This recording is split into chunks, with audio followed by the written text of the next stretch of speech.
can't refer.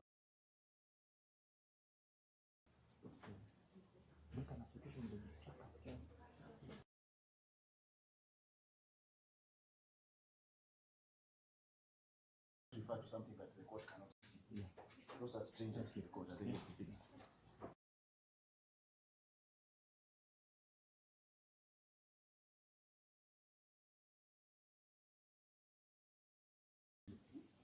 For being non-existent, imaginary, and a creature of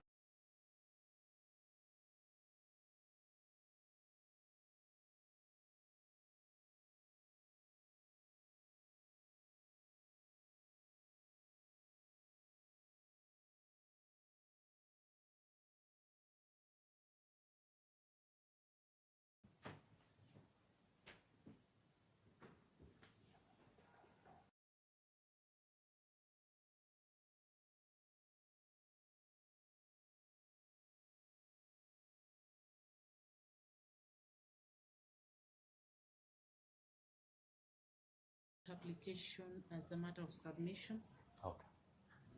Very well, Your Honor.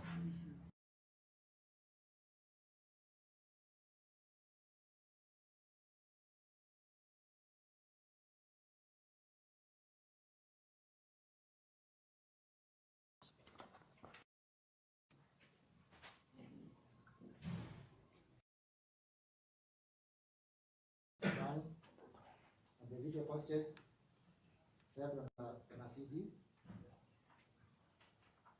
had the following TikTok links.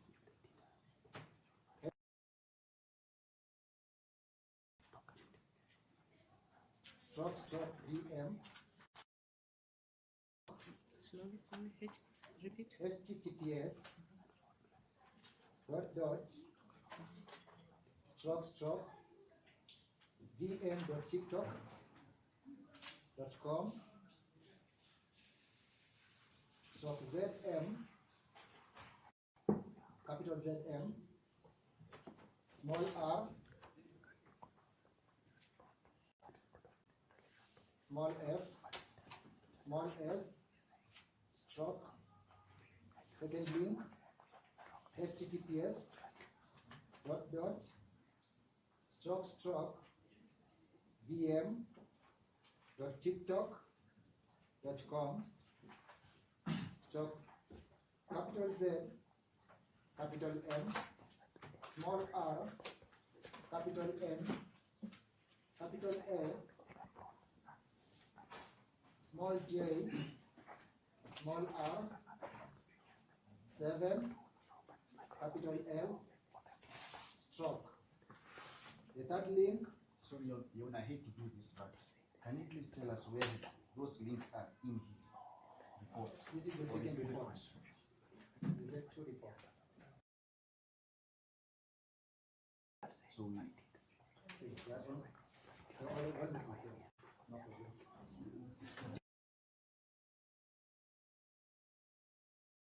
are not here.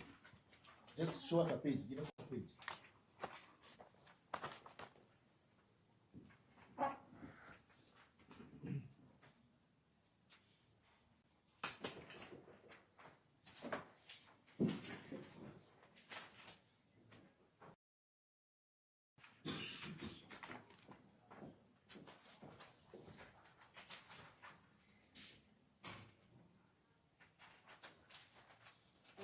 Report dated 14th June 2020.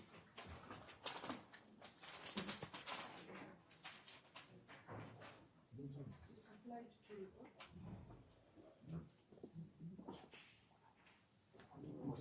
14th June 2024. Mine is dated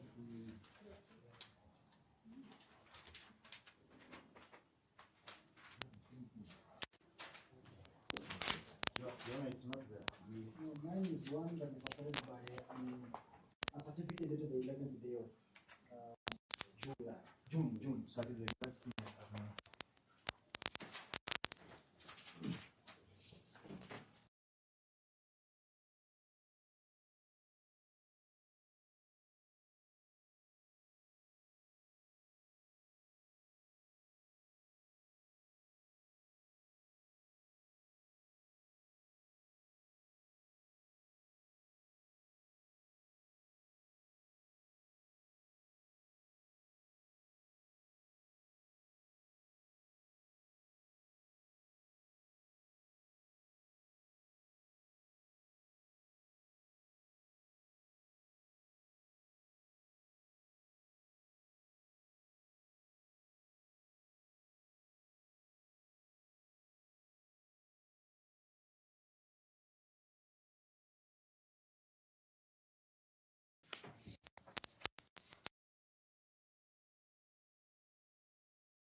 we proceed after 5 minutes. Most of them,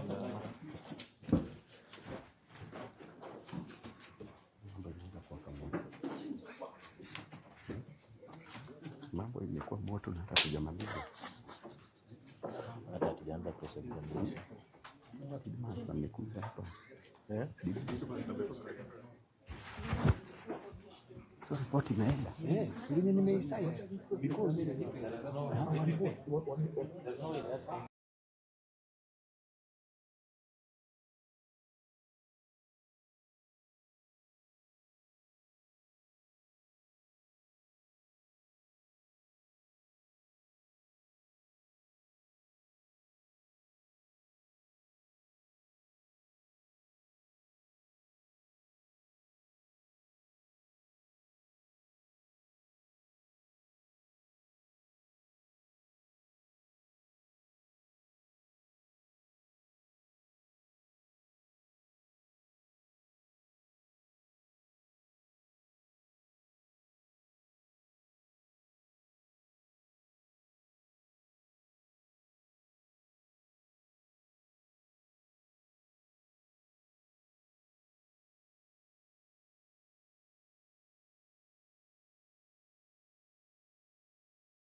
transacting on this day. You will recall that on Thursday last week, both houses of parliament held a joint sitting for the president to give a State of the Nation address. And part of the priority business that the members of the National Assembly will be transacting this afternoon or considering this afternoon is start debate on that president's State of the Nation address. We shall come back to take a look at that, but the other priority business that they will be transacting this afternoon is they will be resuming debate on the consideration of a comprehensive economic partnership agreement between the Republic of Kenya and the United Arab Emirates. This is a motion that debate on it already kicked off on the floor of the House and was interrupted on the Wednesday, November 19th, the year 2025, during the afternoon sitting. This afternoon, this motion that is moved by the Chairperson, Departmental Committee on Trade, Industry and Cooperatives, that is the Ikolomani Member of Parliament, Honorable Bernard Shinali, is coming up for continuation or a resumption of that particular debate. The committee on this particular motion is urging the House to adopt this particular report or recommends that the House approves that particular ratification of the Comprehensive Economic Partnership Agreement between the Republic of Kenya and that of the United Arab Emirates. This is a report that was forwarded or submitted to the committee for its consideration. And as provided for in the Section 8, Paragraph 4 of the Treaty Making and Ratification Act, it indicates that the National Assembly may approve the ratification of a treaty with or without reservations to specific provisions of the treaty. And in this particular report or in this particular consideration that the committee is recommending the House to approve, it has reservations on Article 13, Sub-Article 33 on the protection of undisclosed tests or other data for pharmaceutical products, and also Article 213 regarding non-tariff measures in relation to health products and technologies. So this is as provided for in the Treaty Making and Ratification Act, Section 8, Paragraph 4, where National Assembly may approve the ratification of a treaty with or without reservations to specific provisions of the treaty. This is one of the priority business that the members, before they begin debate on the State of the Nation address that was delivered by the President of the Republic of Kenya, His Excellency President William Samoei Ruto, last week Thursday afternoon sitting. This is one of the priority business that the members of the National Assembly will have to dispense with. Treaties have timelines, so this is part of the business that they will be concluding on this afternoon. However, you can see the Deputy Speaker of the National Assembly, Honorable Gladys Boss, has already made her way into the chamber to preside over this afternoon sitting. Allow me to hand you over to this live broadcast. My name is Kamche Menza. Good afternoon. Members, let us pray. Almighty God, who in your wisdom and goodness have appointed the offices of leaders and parliaments for the welfare of society and the just government of the people, we beseech you to behold with your abundant favor us, your servants, whom you have been pleased to call to the performance of important trust in this republic. Let your blessings descend upon us here assembled, and grant that we treat and consider all matters that shall come under our deliberation in so just and faithful a manner as to promote your honor and glory, and to advance the peace, prosperity, and welfare of our country and of those whose interests you have committed to our charge.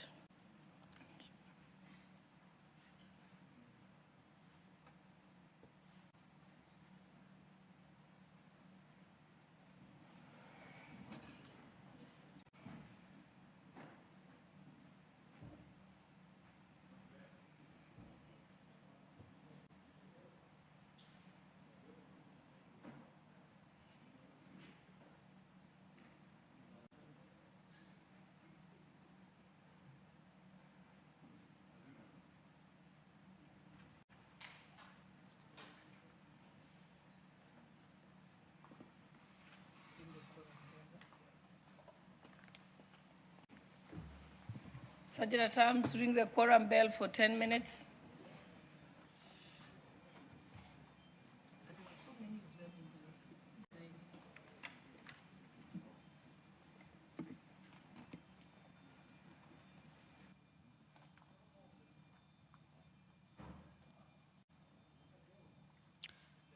Well, the prayer has been said and the chair taken.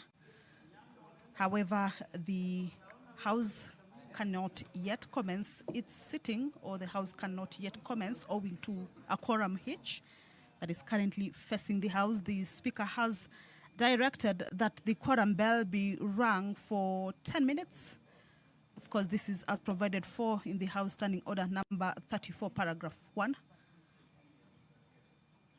That at the commencement of the House, if the quorum is not present, then that particular quorum bell shall be rung. This is to alert the members of the National Assembly that the House is yet to commence. However, that quorum hitch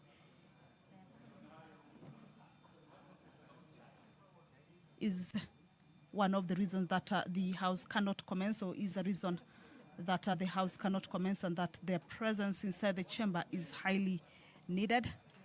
So as we wait for the members of the National Assembly to make their way into the chamber, we shall continue to take a look at the business, or the priority business, that this afternoon the members shall be transacting. Earlier on, I had indicated that the motion regarding consideration of comprehensive economic partnership agreement between the Republic of Kenya and that of the United Arab Emirates, a motion that debate already started on the floor of the House, and this afternoon will be a resumption,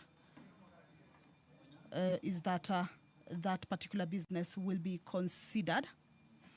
That particular comprehensive economic partnership agreement between Kenya and the UAE was signed on the 14th of January 2025 in Abu Dhabi. And some of the gains or aims is to enhance trade, investment, as well as economic cooperation. That particular agreement also aims at strengthening trade and investment relations between Kenya and the UAE, provide a framework for cooperation in trade, investment, and economic matters.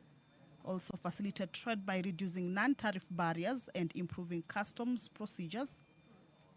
Support small and medium enterprises, commonly referred to as SMEs, and digital trade, as well as enhance cooperation in sectors such as agriculture, energy, and technology. So this is part of the business, priority business, that the members will conclude on this afternoon. It is a treaty and has timelines, so much as the House this afternoon will be commencing debate on the President's State of the Nation address as day one, or marking day one.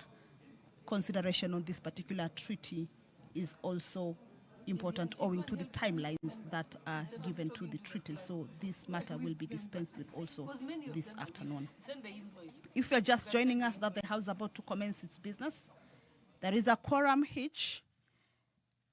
The Speaker has directed that the quorum bell be rung for 10 minutes, of course, to give room to the members of Parliament or members of National Assembly who are yet to make their way into the chamber, perhaps running late, to be able to hasten their steps and join their colleagues inside the chamber, and also, most importantly, enable the House raise that much needed quorum for it to be able to commence. Remember, at the lapse of the first 10-minute quorum bell, if the quorum will not have been raised, a further 5-minute quorum bell will be on.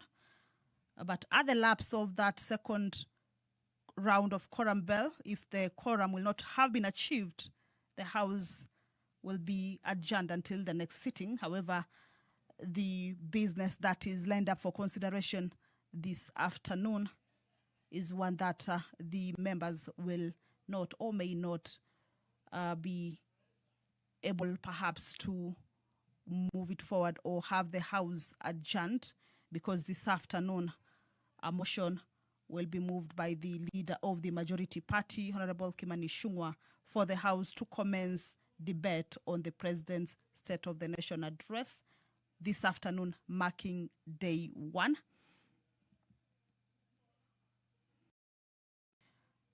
And there are reports that were submitted to Parliament. Remember, it was a bicameral sitting or a joint sitting. There were reports that were submitted to Parliament. One of the reports related to the realization of national values. The second report related to the progress made in fulfilling the international obligations of the Republic. And the third report related to the state of the security of the country. Now, these reports were committed to Parliament, and during the debate of the State of the Nation addressed by the President, the chairpersons of these relevant committees, that is the Departmental Committee on Justice and Legal Affairs, the chairperson of the Departmental Committee on Defense, Intelligence and Foreign Relations, as well as the chairperson of the Departmental Committee on Administration and Internal Security, will make comments on these particular reports that were submitted to Parliament at the end of the President's speech when he was addressing the bicameral Parliament and at large the nation. So this is part of the business that once the House commences debate or consideration on this State of the Nation address by the President, they will be able to give their comments. These are the chairpersons of the relevant committees that are relating to the reports that the President submitted to Parliament. The House is about to commence. There is a quorum hitch. The Speaker, that is the Deputy Speaker of the National Assembly, Honorable Gladys Boss, has already taken her position. The prayer has already been said. However, the House cannot commence yet owing to the quorum hitch, and the Speaker has directed that the quorum bell be rung. This is to alert the members of Parliament who are within the precincts of Parliament and yet to make their way into the chamber to be able to do just that, hasten their steps and join their colleagues and be able to consider, or rather enable the House raise that quorum and consider the business that is lined up for consideration. Once that quorum is raised, we shall, without any further delay, hand this business back to the House for you to be able to follow on the proceedings of this afternoon. Back to the State of the Nation address, you will recall that the President paid a glowing tribute to Parliament for what he described as an immense contribution to Kenya's progress over the past 3 years, affirming that the country's achievements are the results of collective effort across all arms of government and the citizenry. And the President, while delivering a wide-ranging State of the Nation address that reviewed his administration's record, acknowledged challenges and setbacks, and set out a bold roadmap for future development. These are the contents of the State of the Nation address that the members of the National Assembly will this afternoon begin day one of debating that particular address. Let's listen in. We now have quorum. First order.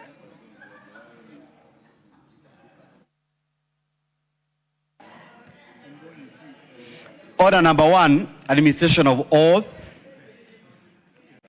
Order number 2, communication from the chair.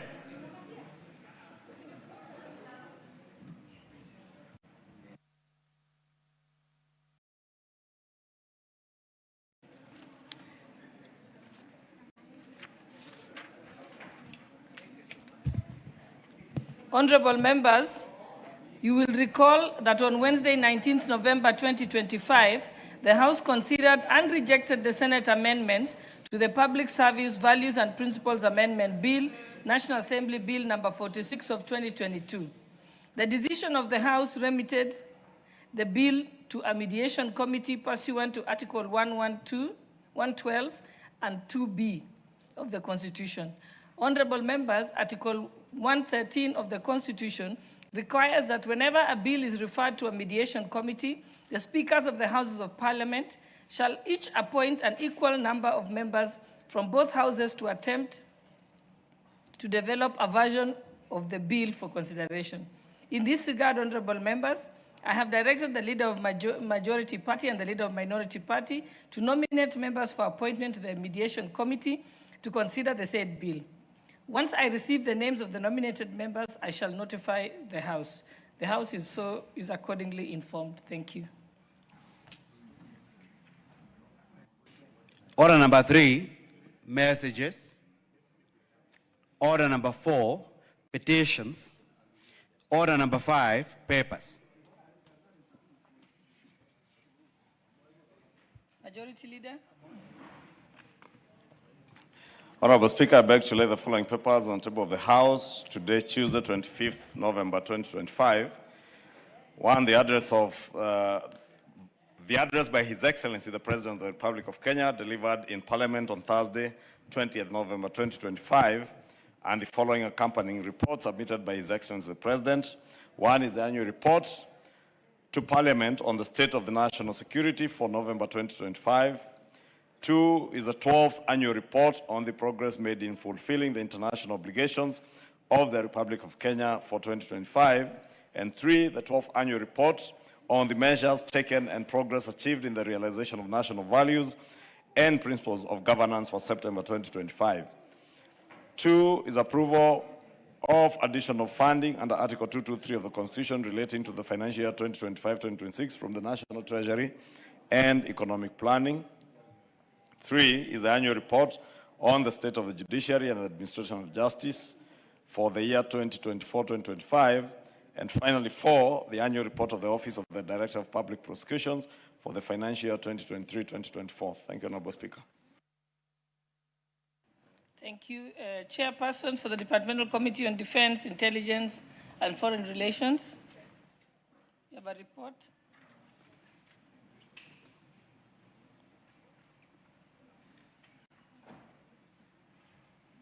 Honorable Russell, are you standing in for?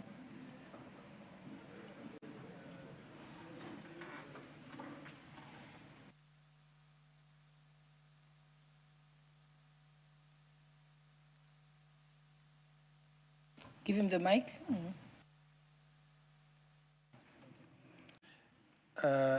Maybe, Madam Speaker, the leader of majority could be best positioned to respond to that. Defense, intelligence, and foreign affairs.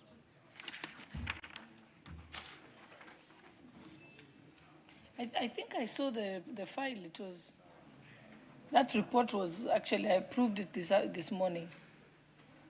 So maybe it's not made its way here. We can skip that and then we'll come back to it. Honorable members.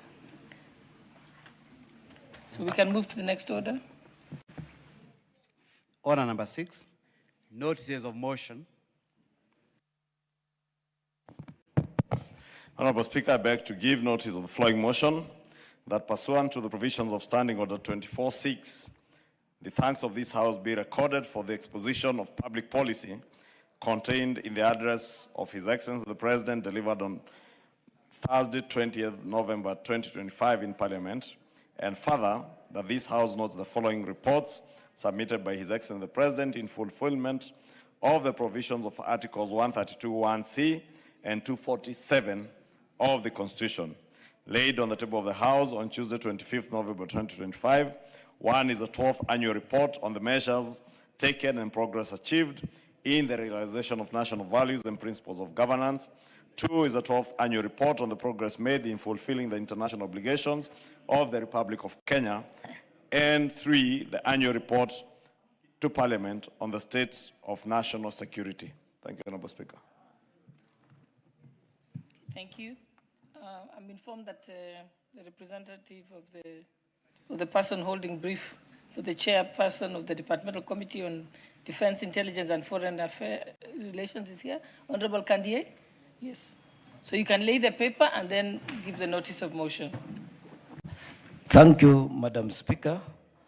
I beg to lay the following paper on the table of the House today, Tuesday, 25th November 2025. Report of the Departmental Committee on Defense, Intelligence and Foreign Relations regarding its inquiry into the conduct of the British Army Training Unit in Kenya, Patuk. Thank you, Madam Speaker. Thank you. You may proceed to give the notice of motion. Thank you, Madam Speaker. I beg to give notice of the following motion, that this House adopts the report of the Departmental Committee on Defense, Intelligence and Foreign Relations on its inquiry into the conduct of the British Army Training Unit in Kenya, Patuk, laid on the table of the House on Tuesday, 25th November 2025. Thank you, Madam Speaker. Thank you, honorable members, and with your permission, I request that we defer order number 7 and order number 8 to a later date so that we can go straight to the next motion.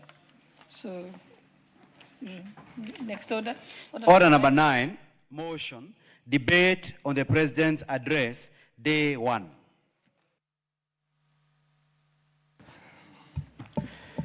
Thank you, Honorable Speaker. And I beg to move that pursuant to the provisions of Standing Orders 24(6), the thanks of this House be recorded for the exposition of public policy contained in the address of His Excellency the President delivered in Parliament on Thursday, 20th November 2025, and further that this House notes the following reports submitted by His Excellency the President in fulfillment of the provisions of Articles 132(1)(c) and 247 of the Constitution laid on the table of the House on Tuesday, 25th November 2025. Honorable Speaker,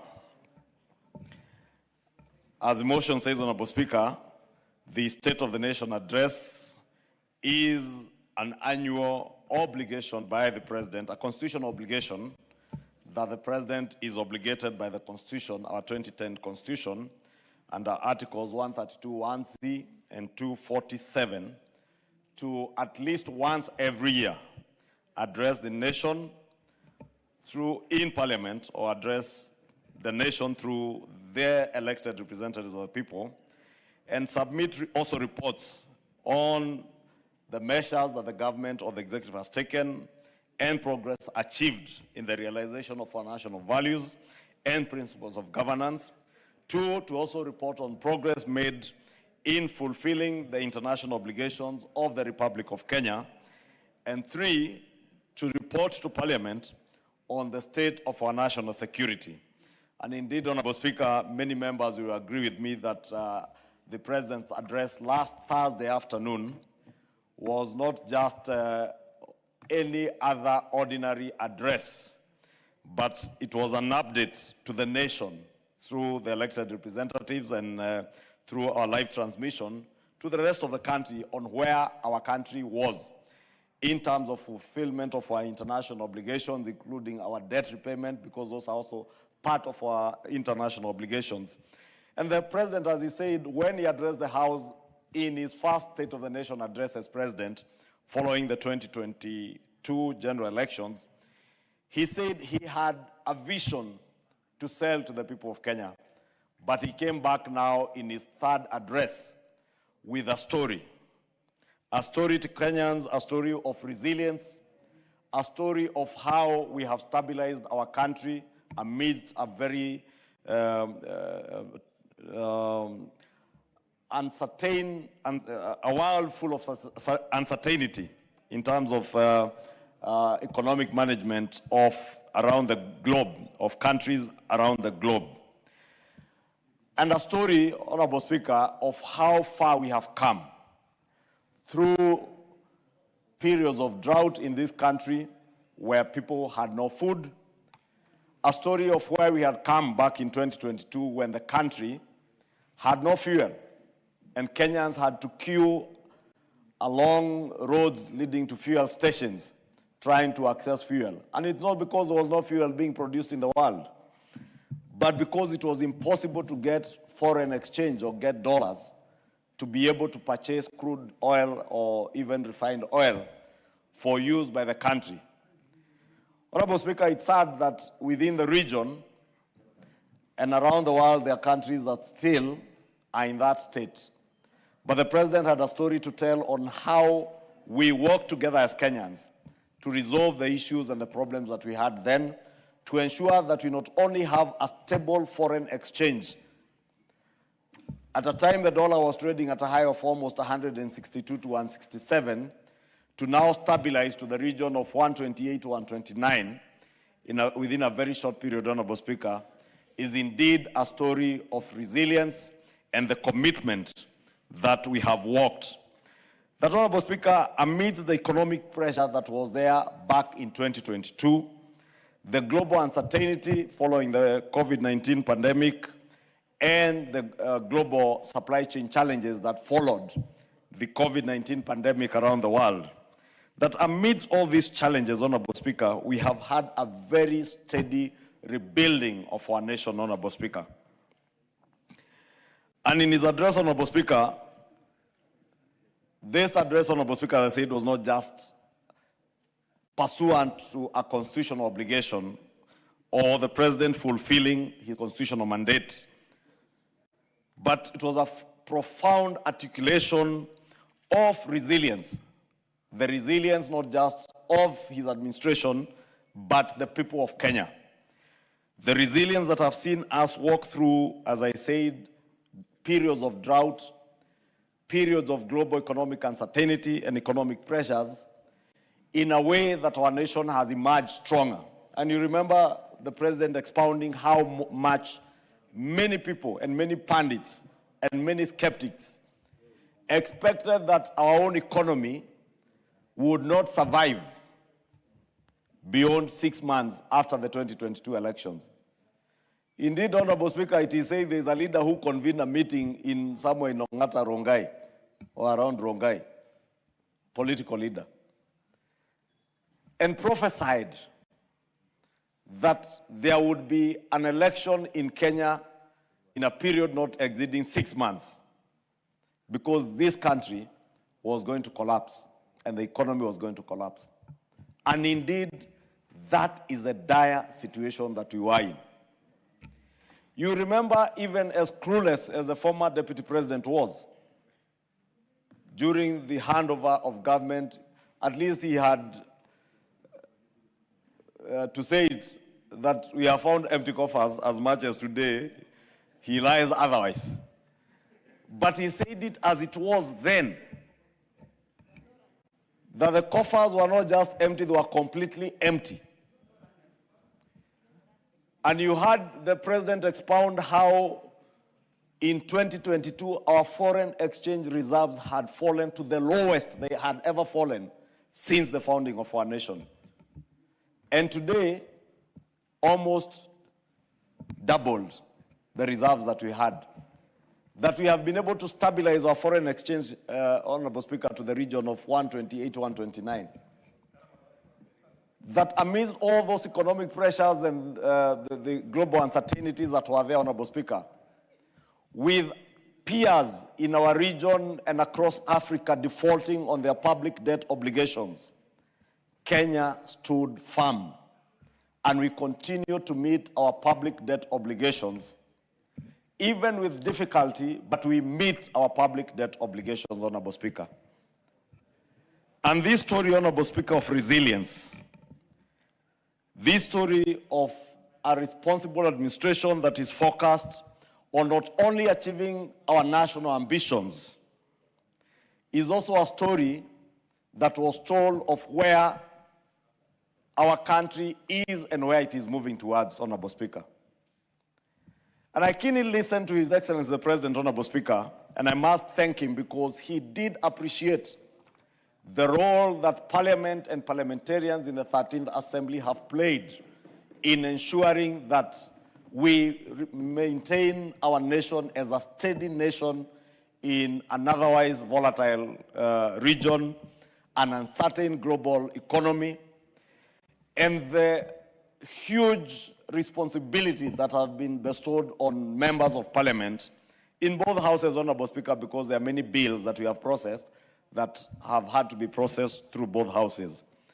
And in acknowledging the role that this Parliament has played, Honorable Speaker, that we have been bold to make the right decisions at the right time, Honorable Speaker. Honorable Speaker, when the President spoke here about the high priests of pessimism, Honorable Speaker, it doesn't mean that they will not always be there. They will always be there. There will be high priests of eternal pessimism. We will have high priests also of eternal lies, and we know them. And we also have high priests of eternal negativity, Honorable Speaker. And when the President commended the 13th Parliament for our boldness and our courage to confront the challenges of our times, Honorable Speaker, it was a very emotional time for me because I couldn't help but remember the events of the year 2024 and the unfortunate incidents around the finance bill of June 2024. Honorable Speaker, because I am always very truthful, I have always told Kenyans that they were lied to. And because lies always travel faster than the truth, it is said, Honorable Speaker, by the time the truth wakes up, the lies have traveled half the world, I'm told. Actually, the correct phrase is that before the truth starts tying its shoelaces, the lie has traveled halfway around the world. Before the truth wakes up, the lie has traveled half the globe. And indeed, that is the situation we found ourselves in, Honorable Speaker. That by the time we were going out to tell the Kenyan people the truth of the provisions of the finance bill of 2024, the lies had completely whitewashed the truth. I had an incident this Sunday, Honorable Speaker, where a young man from Kino approached me on Sunday after church. And I showed him messages he had sent me during that period, and he had come to me for help. And I asked him, tell me what was your problem with the Finance Bill 2024. He could not articulate a single thing. He only told me I was opposed to the 18% increase of VAT.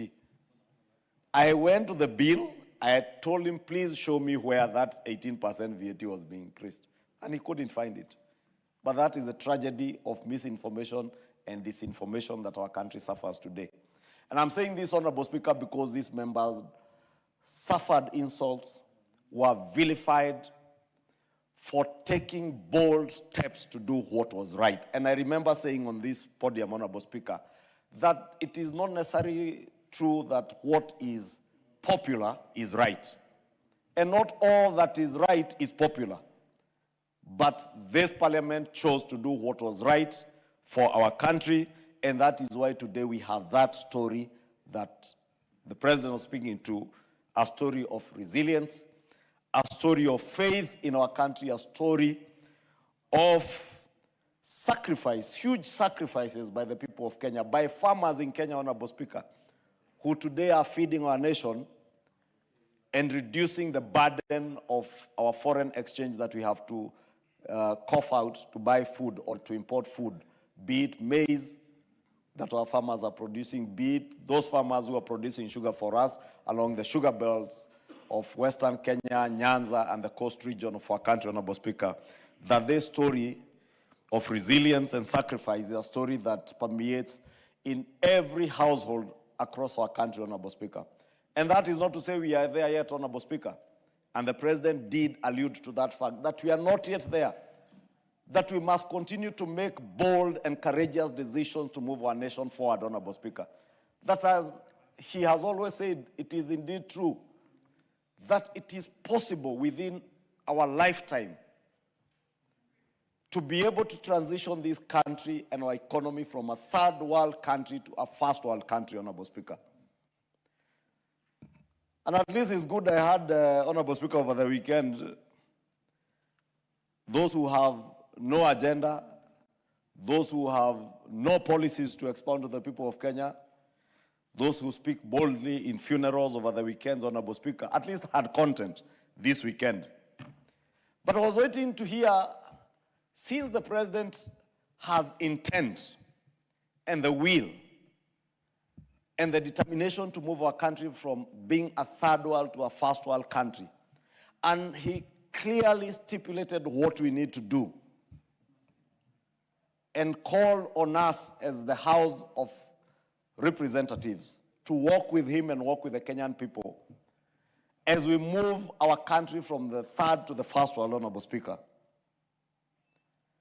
And he was clear in his plan, Honorable Speaker, including the setting up of the infrastructure fund and how we will innovatively fund that infrastructure fund to be able to leverage on it to raise more capital to roll out development projects that will indeed transition our country from a third to a first world, whether it is in the provision of water, for irrigation, to ensure that we are producing adequate food for our country and even be able to export food from our country, whether it is in the rollout of dual carriage roads, whether it's from Rironi to Mau Summit, from Marua all the way to Nanyuki, Isiolo, whether it is the Maimahio road to enable those people who are going to Narok, like the Honorable Rebecca Tongei, to be able to commute from Narok to Nairobi in record time,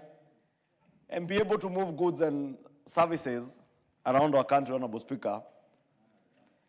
That speech, Honorable Speaker, you could tell the clarity of mind that the President has on what he intends to do and what he's calling on us as a country to work with him and work with each other shoulder by shoulder to achieve. But the high priests of eternal pessimism, Honorable Speaker, in funerals and other social gatherings around the weekend, around the country, well, they are saying, oh, we cannot move the country to a third world, from a third world economy to a first world economy. And they have no idea on what needs to be done. How I wish these high priests of eternal pessimism, as shameless as they are, Honorable Speaker, they would at least give an alternative ideas on what needs to be done. Because it is easier to speak and critique or criticize, but it is better to criticize and offer an alternative. And indeed, those in the opposition, Honorable Speaker, you pride yourselves that you are the government in waiting. You cannot be a government in waiting by just shouting only 3 words: one term, Kasongo, and must go, and nothing beyond that. And when they are challenged, Honorable Speaker, and they are told you have no agenda, you have no plan, and indeed even the people of Kenya at times say you have no brains to be able to articulate to Kenyans what you need to do for them. They take offense when it is Kenyans who are saying it. I saw the other day people in Ukambani, and Honorable CNN was there, in Kitui. The public saying indeed these people have no brains to be able to articulate ideas of how to move the country forward, Honorable Speaker. But they have a very quick mind and quick mouths to run their mouths and criticize and sell negativity and say how well it cannot be achieved. But you are not telling us, if you had the opportunity, what would you do? What is the alternative, Honorable Speaker? I want to invite members of this House and indeed the country to work with President William Ruto in walking the talk and doing what we need to do, Honorable Speaker. He has called on us to support the setup of the infrastructure fund, and I must, in a very special way, Honorable Speaker, as the leader of majority in this House, also express my thanks to the House and to all the members of this House who have been positive, who have been bold and courageous to make the right decisions at the right time for this country, Honorable Speaker. It is indeed true, Honorable Speaker, that those who 3 years ago were saying that if we set up the housing fund, there is not a single house that will be built in this country, are the same people today who are asking, how can I be able to buy an affordable housing or social housing or a market rate housing unit for my family? But Honorable Speaker, that also speaks volumes to the tragedy that we face as a country today because of leadership that misleads its people, Honorable Speaker. And indeed, it is true that the greatest tragedy we have had in this country is the tragedy of leadership. When you have leaders who cannot make decisions, when you have leaders who are watermelons in decision making, when you have leaders who are clueless, rudderless, visionless. Honorable Speaker, when you have such leaders, we lose the plot because they will not tell people where they want to move people to. All they can do is to look at the plans of others and poke holes in the plans of others. Please, for once, offer Kenyans an alternative. And I'm saying that, Honorable Speaker, because I saw some clueless governor of one of those purported Zoparty leaders saying the other day that it is indeed true, hatuna agenda yetu ni kupeleka Ruto nyumbani. Then I ask myself, okay, Ruto goes home every day. Then what for Kenyans, Honorable Speaker? And that's why I have also been very bold at times to tell these members of parliament, fear not when people tell you, oh, 2027 home. Which home? You go home every day. You are elected leaders to make decisions on behalf of the people of Kenya. And you must be bold and courageous when you are making decisions on behalf of the people, so long as you are doing it in their best interest. And I want to believe that is why the President was commending the 13th Parliament, because you have made bold decisions in the best interest of the people of Kenya. When I see the rise of affordable housing units in Mukuru, Honorable Speaker, and Mukuru, by the way, is a very small fraction of what is being done. When you fly over Kibra, you can see the transformation that Kibra is going through. You can see the demolitions that are going on along Jogoo Road, forgotten the name of that estate. Makongeni estate, Honorable Speaker. Makongeni will probably be 4 or 5 times the size of Mukuru. Sports stadia across the country, Honorable Speaker. Sports academies in our villages, tapping on the talent of our youth, so that those who misuse our youth, because I've seen grandfathers calling themselves, oh, I am the leader of Gen Z. How can you lead a generation that you don't even understand? How can you lead a generation which you even have no plan for, or you have no vision of how you can transform their country for the benefit of these young people? The transformation, Honorable Speaker, that is happening across our country. Honorable Speaker, whenever I travel around the country, whether it's from Kapsabet to Kakamega to Lokichogi, Honorable Speaker, to Mbere North, where I was yesterday, Honorable Speaker, to Embu, to Nyeri, they are hallmarks of the actual transformation that is going on, whether it is in housing, whether it is in roads being built, Honorable Speaker, roads, some that stalled way back in 2015, 2016, today are being reconstructed because of the bold decisions that this House made some years back, Honorable Speaker. We are the people, we are the leaders who hold the future of our children and our young people in our hands based on the decisions that we make.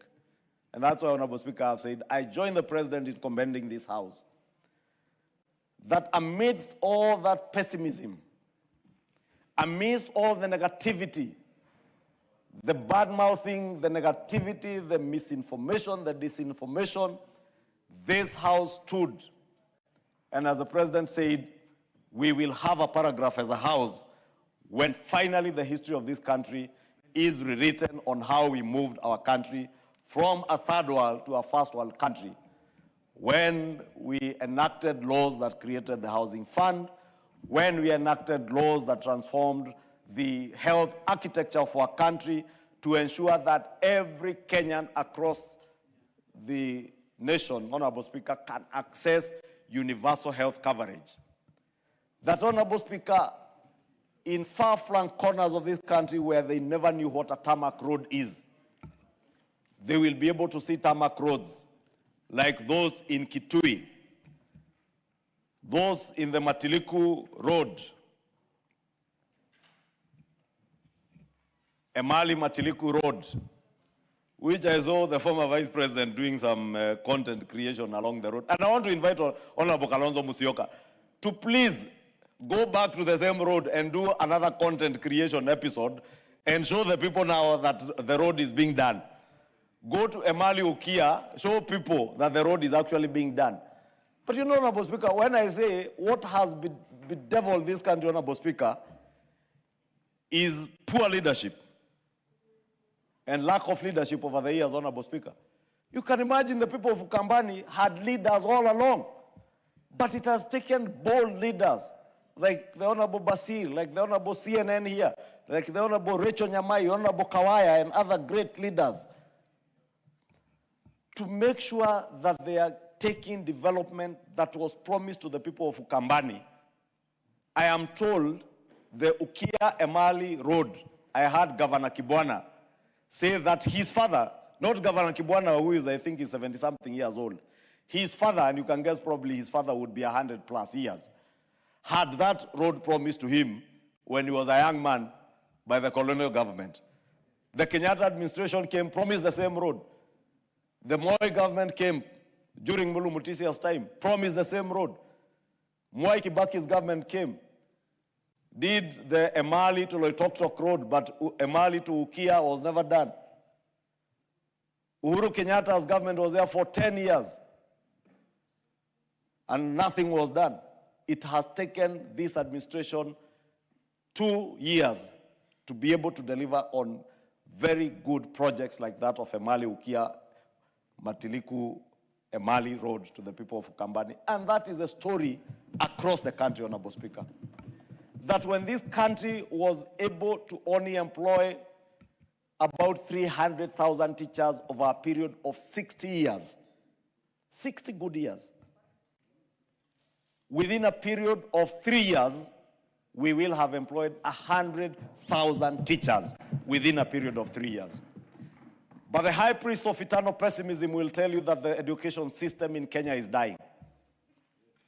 And they will not remind Kenyans that only a short 2.5 years ago in 2022, parents did not know whether their children would finish grade 6 and move to secondary schools or move to junior secondary in primary schools, how the CBC program, which is now CBE, would be transitioned from the old 844, parents were unclear. The high priest of internal pessimism will want Kenyans to forget that a short 2.5 years ago, our young men and women in our universities had their universities being closed down because of debts. But courtesy of the new funding program, Honorable Speaker, today our public universities are standing on their own and on the path to recovery. It has not been a painless journey, Honorable Speaker, but at least there is progress being made, and that is the optimism, Honorable Speaker, that we must continue injecting to Kenyans, not injecting pessimism, negativity, bad-mouthing, and misinformation and disinformation, Honorable Speaker. Honorable Speaker, you know I could speak on and on and on and on. But this speech, Honorable Speaker, gives the people of Kenya hope that indeed, as the President challenges us to reject small thinking, let us reject small thinking of 1 terms, 2 terms, 4 terms, 5 terms. It is possible today that the nations we envy, the Singapores, the South Koreas, the Malaysias, whose Prime Minister was here the other day. It is possible for Kenya to rise like those countries. But those countries rose because their leaders were bold when others feared. They were decisive when others, like those of our leaders in this country in the past, hesitated. And they were visionary when others settled for less. We must continue being visionaries. We must continue being bold, being courageous, and we must not settle for less. Let us walk the talk. And I invite this House Honorable Speaker to continue exhibiting the courage and the boldness that we have exhibited over the last 2.5, almost 3 years, Honorable Speaker, in making the right decisions for the people of Kenya. I know at times it's very good for us, Honorable Speaker, as politicians, to say the things that we know are going to excite the masses out there. But when the masses discover you're only talking for the sake of talking to excite them, they will punish you. So fear not when people tell you that you will go home. You will go home to find a happy people if you made the right decisions for them. Be bold, be courageous in making decisions. And Honorable Speaker, allow me in conclusion, as I conclude, to take this opportunity to, in a very special way, to welcome our brother and colleague, the member for Mosop, the Honorable Abraham Kirwa, who, Honorable Speaker, was unwell, and through the prayers of the people of Mosop and many Kenyans, God has seen him through to get back to the House and continue making the bold decisions I'm talking about and working in the best interest of the people of Mosop and the country. Honorable Kirwa, welcome back to the House, and I take this opportunity not just to welcome you, but to thank the Almighty God and the many Kenyans, especially the great people of Mosop, who have continued to pray for you to fully recover. And it is indeed great to see you here, well, walking on your own and being able to come and represent the people of Mosop and work as a member of parliament that they elected. And I thank the people of Mosop, particularly for being patient and being supportive to the Honorable Kirwa when he was in this post. And we wish you all the best, and thank God for being there for you.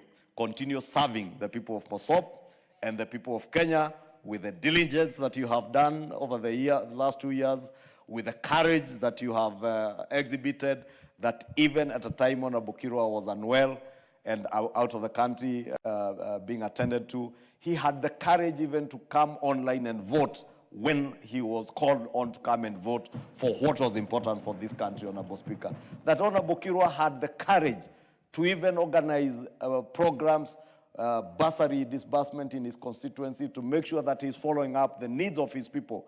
This is the resilience, Honorable Speaker, that the President was talking about. And I thank God for the Honorable Kirwa and thank the people of Mosop for the support that they have given to their Member of Parliament. And indeed, Honorable Speaker, because I just spoke about 2 terms and 1 term, I want to encourage the people of Mosop to give the Honorable Kirwa an opportunity when the time comes to serve for a 2nd term in this House, Honorable Speaker, because he has a very clear vision and plan for the people of Mosop. And that I know because I constantly engage with Honorable Kirwa and I've been speaking to him while he was away. And you can see the love and the passion that he has for the people of Mosop. It's not normal, Honorable Speaker, for a member who is sick, any human being who is unwell, and instead of worrying about his own well-being, is worrying about the people he represents. That is Honorable Kirwa, Honorable Speaker.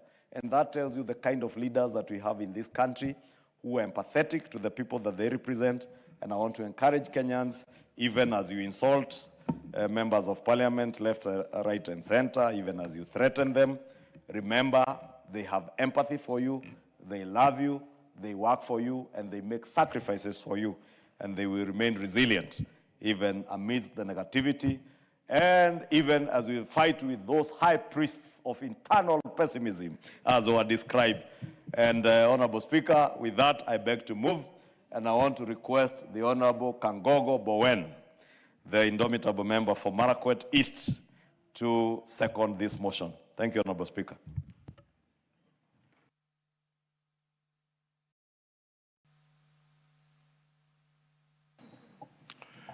Thank you, Honorable Speaker. Honorable Speaker, as I second, I also want to join the leader majority to welcome the Honorable Kirwa to the House. And Mr. Speaker, and Madam Speaker, we really want to pray and to thank God because we've seen our fellow colleague back in his feet and able to represent his people must have in the House. Madam Speaker, I beg to second.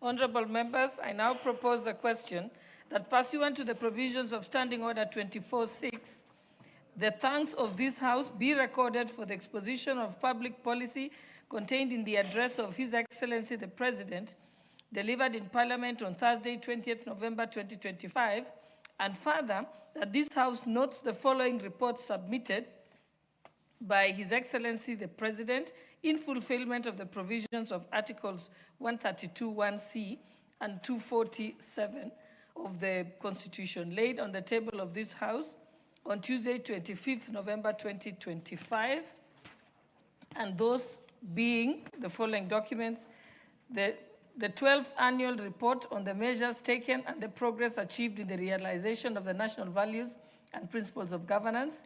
2, the 12th Annual Report on the progress made in fulfilling the international obligations of the Republic of Kenya. And 3, the Annual Report to Parliament on the state of national security.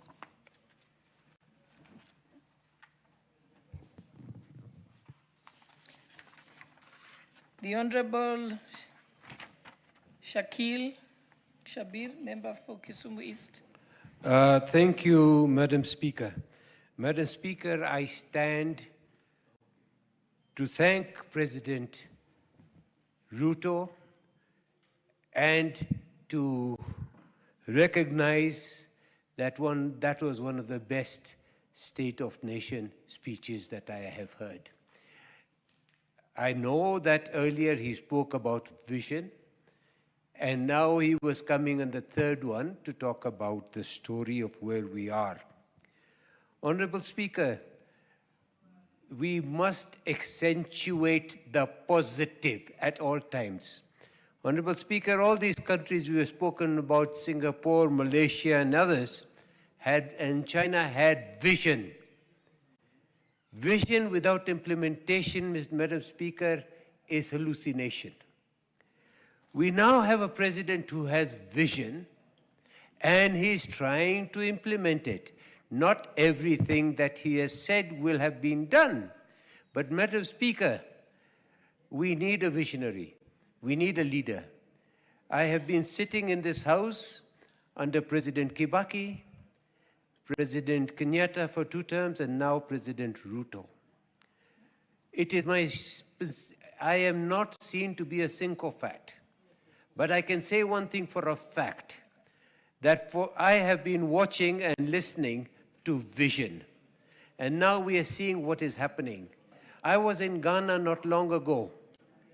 Ghana was independent in 1957. And guys like us who are all the time criticizing Kenya should go to Ghana and some other countries. 1957. And the sort of activities that we are seeing here are some things we have not seen. Madam Speaker, for 15 years, through President Kibaki, through President Ruto, and now President Uhuru, and now President Ruto, I have been crying and requesting and crying for the tarmacking of Chiga-Robo Road. Do you know, Madam Speaker, it is only being now finalized, 12 kilometers. I have also been looking at many other respects, the Mamboleo Road. It has been sitting and sitting and sitting, but now it is being done.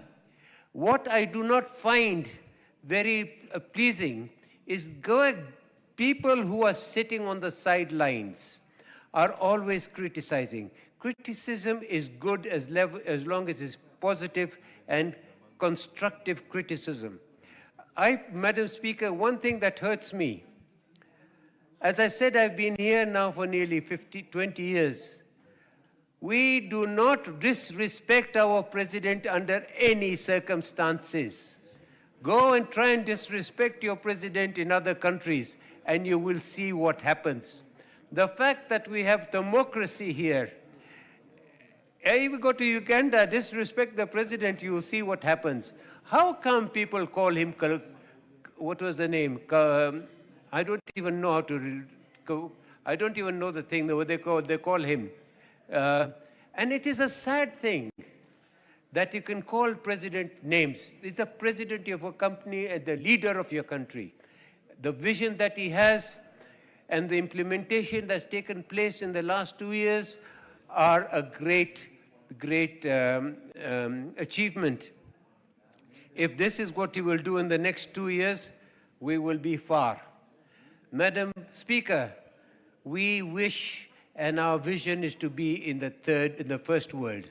We shall transit through the second world to get to the first world. Mr. Speaker, I want to thank the President. If you go to Kisumu, we are seeing now affordable houses.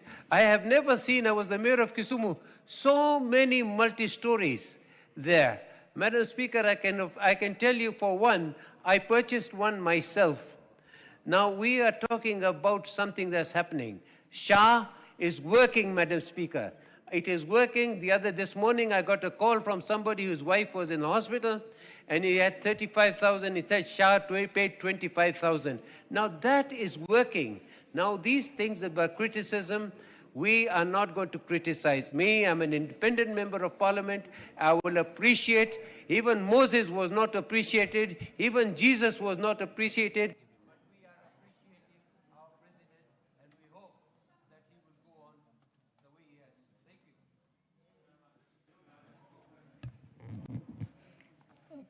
Honorable members, I now want to use this opportunity to give an opportunity to speak to as we welcome him back, the Honorable Abraham Kirwa, member for Mosop constituency. Karibu and welcome back to Parliament. Thank you. And we thank God for you. Thank you, Madam Speaker. I want to say thank you for welcoming me. I want to thank all the MPs in this house. Those who came to the hospital in Nairobi, those who came to Dubai, those who came to United States of America to see me. I want to say thank you, thank you, thank you. Because when you are in this post and somebody comes to see you, it really means a lot. It really means a lot.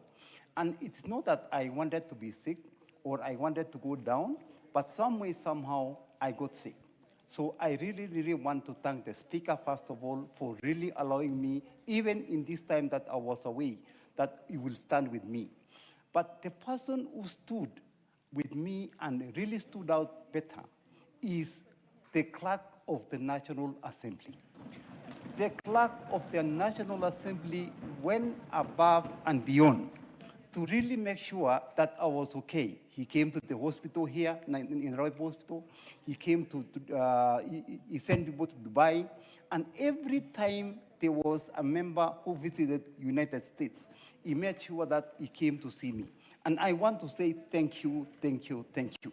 Even when I arrived, he made sure that I was okay, everything was working well, and I want to thank him from the bottom of my heart. The next person who really stood and really, really helped me out is my wife. She was there from the beginning to the end. She's still there, and I want to say thank you, and thank you, and thank you. And I want to say also thank you for people of Mosop, because they understood that I was sick. And it is not that I wanted to be sick, but they understood that I was in this post. I've been gone now for 15 months, but somehow, the projects were going on. Those in the office were able to make sure that they followed the procedure and things was done and everything was going on well. But they were patient with me. And I want to thank the majority leader, Kimani Ichung'wah, for making sure that I was able to vote, I was able to participate in online voting, I was able to be welcomed back in style, and he was able also to make sure that I'm comfortable as I was sick, and now I am back to the house. I want to say thank you, thank you, thank you. And as a member, I want to mention something about healthcare. I am so happy that the president was able to just give the state of the nation. I know he has given before, and he gave a few days ago. I want to support his speech. He was very, very, very, very, very straightforward. He's a very ambitious person. He talked about the roads that he is going to do some dual carriaging. For every nation to succeed and to move from that world to a first world, we have to have roads. We have to have experiences. We have to have roads that open up to cities, to centers, and even to the rest of the country. And so for the president to really want to do a dual carriage in most of the country, I want to just commend him and to say thank you, thank you, thank you. Another thing that this president has done is to make sure healthcare is done right. Healthcare is done right. That is why I was even sick. When I went to Nairobi Hospital, of course, my wife knew that I had a stroke. We even asked the doctor to really give me the medicine called a TPA, which would have stopped the heart attack at its roots. But some way, somehow, the doctor said, no, Mheshimiwa will be okay, and he will go home. Dr. Caro came, told the doctor the same, can you give him a TPA so that Mheshimiwa can be okay? The doctors at Nairobi refused to give me the medicine. At 2 o'clock, they told me I can go home. My wife told them, okay, before you go home, can we even do the checkup of his blood? It's when they did the blood work, and they gave me the paperwork, and they told me to go home. On my way home, before we went home, my wife asked them, did you read exactly what the paper says? And then she said, let me take to the doctor. When the doctor saw, they were now running everywhere to make sure that I get a bed. So I was there for 18 days. My heart was going down and down. When I was admitted at Nairobi Hospital, I was at 25% ejection fraction. It went down to 22, it went down to 20, it went down to 18, and it went to below 18%. In a week's time, I was going to die. But some way, somehow, God saw it, that I went to Dubai Hospital, and they told me, and this is something that I want to say. I know that it's very controversial. The Poisons and Control Board, I really want them to look at the medicine of this country. They told me to make sure that I leave all the medicine that I was given in Kenya, and they were going to give me their medicine. They gave me exactly the same medicine that I was given in Nairobi. But some way, somehow, my heart now started going up from below 18% to 20, from 20 to 22, from 22 to 20 to 30, and I was now stable and ready to go. And I asked the doctor, why is it that the medicine that you gave me was able to work, but I was going to die in a week in Nairobi? They told me, you need to look at the medication that you have in Kenya. Most of the medication, they have a problem. And I'm asking the Poisons Control Board, because if they can actually give me the medicine that was not working, so many people who have been taken to that hospital have died. Because they tell you that, of course, their service is okay.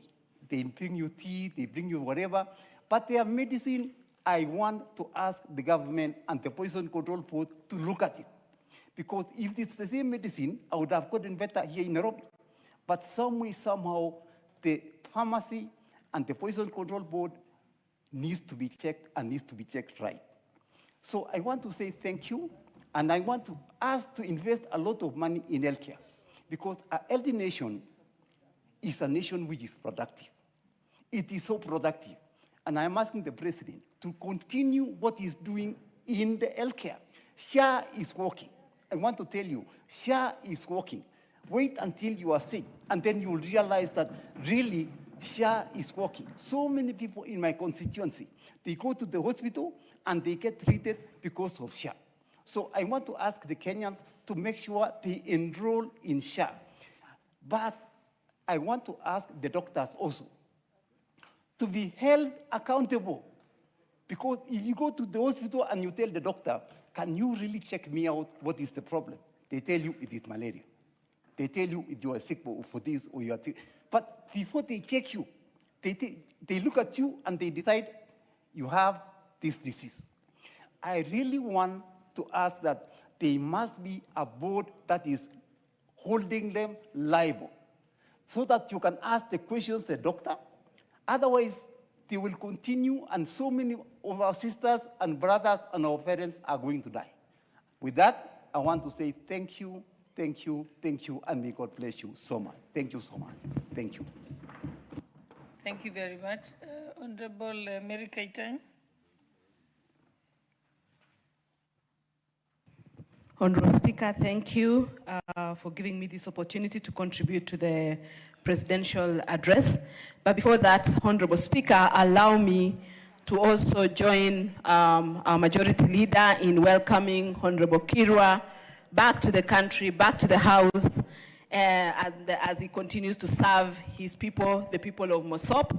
And as I welcome him back, allow me also to thank the wife, Fraser Kirwa, who, without her, I don't think Honorable Kirwa would have been where he is today. Fraser has really given it all. And by the way, Fraser Kirwa comes from Honorable Ishungwa's constituency, but she's now our daughter in Mosop. So we want to say thank you to her. She's seated at the gallery up there, and we want to tell her thank you, continue taking care of Honorable Kirwa so that he can be able to continue serving the people of Mosop.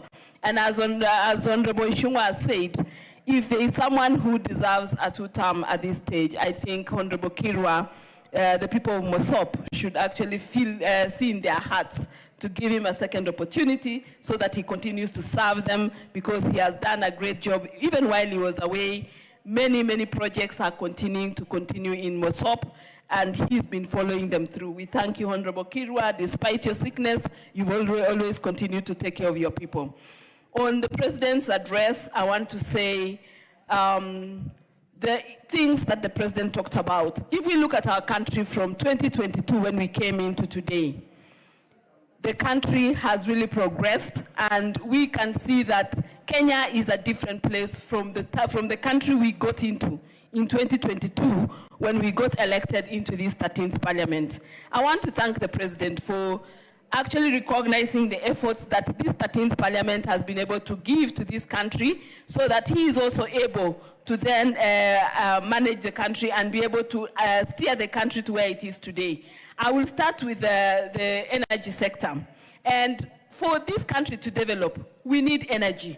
And currently, our energy consumption is far less, energy production is far less than the consumption that we require, yet we want to move our country to a first world. And to be able to move our country to a first world, we need to go into manufacturing, just like the way the countries like China, countries like Singapore, countries like Korea, who do products like Samsung, are manufacturing products in their countries.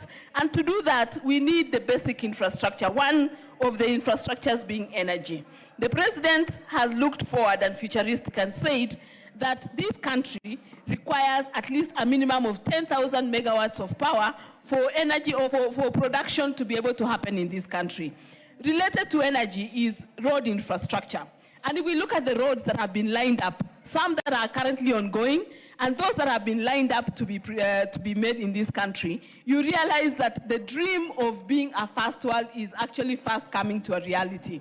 If you look at the road, the expressway from Rironi to Mau Summit and all the way to Malaba, it will allow goods, it will allow that corridor, northern corridor, which is our business hub, to prosper and therefore be able to feed countries like Uganda, Rwanda, Congo, and the rest from the port of Mombasa. And if that happens, we make our port of Mombasa one of the busiest ports, and as well as get our goods internally from Kenya into the outside countries, and we are able then to grow our economy. If we look at issues like the housing and the markets, for us to be able to say we are growing our economy, we also need decent housing. Because some of the basic needs, we were taught in primary school that the basic needs that you require are food, shelter, clothing.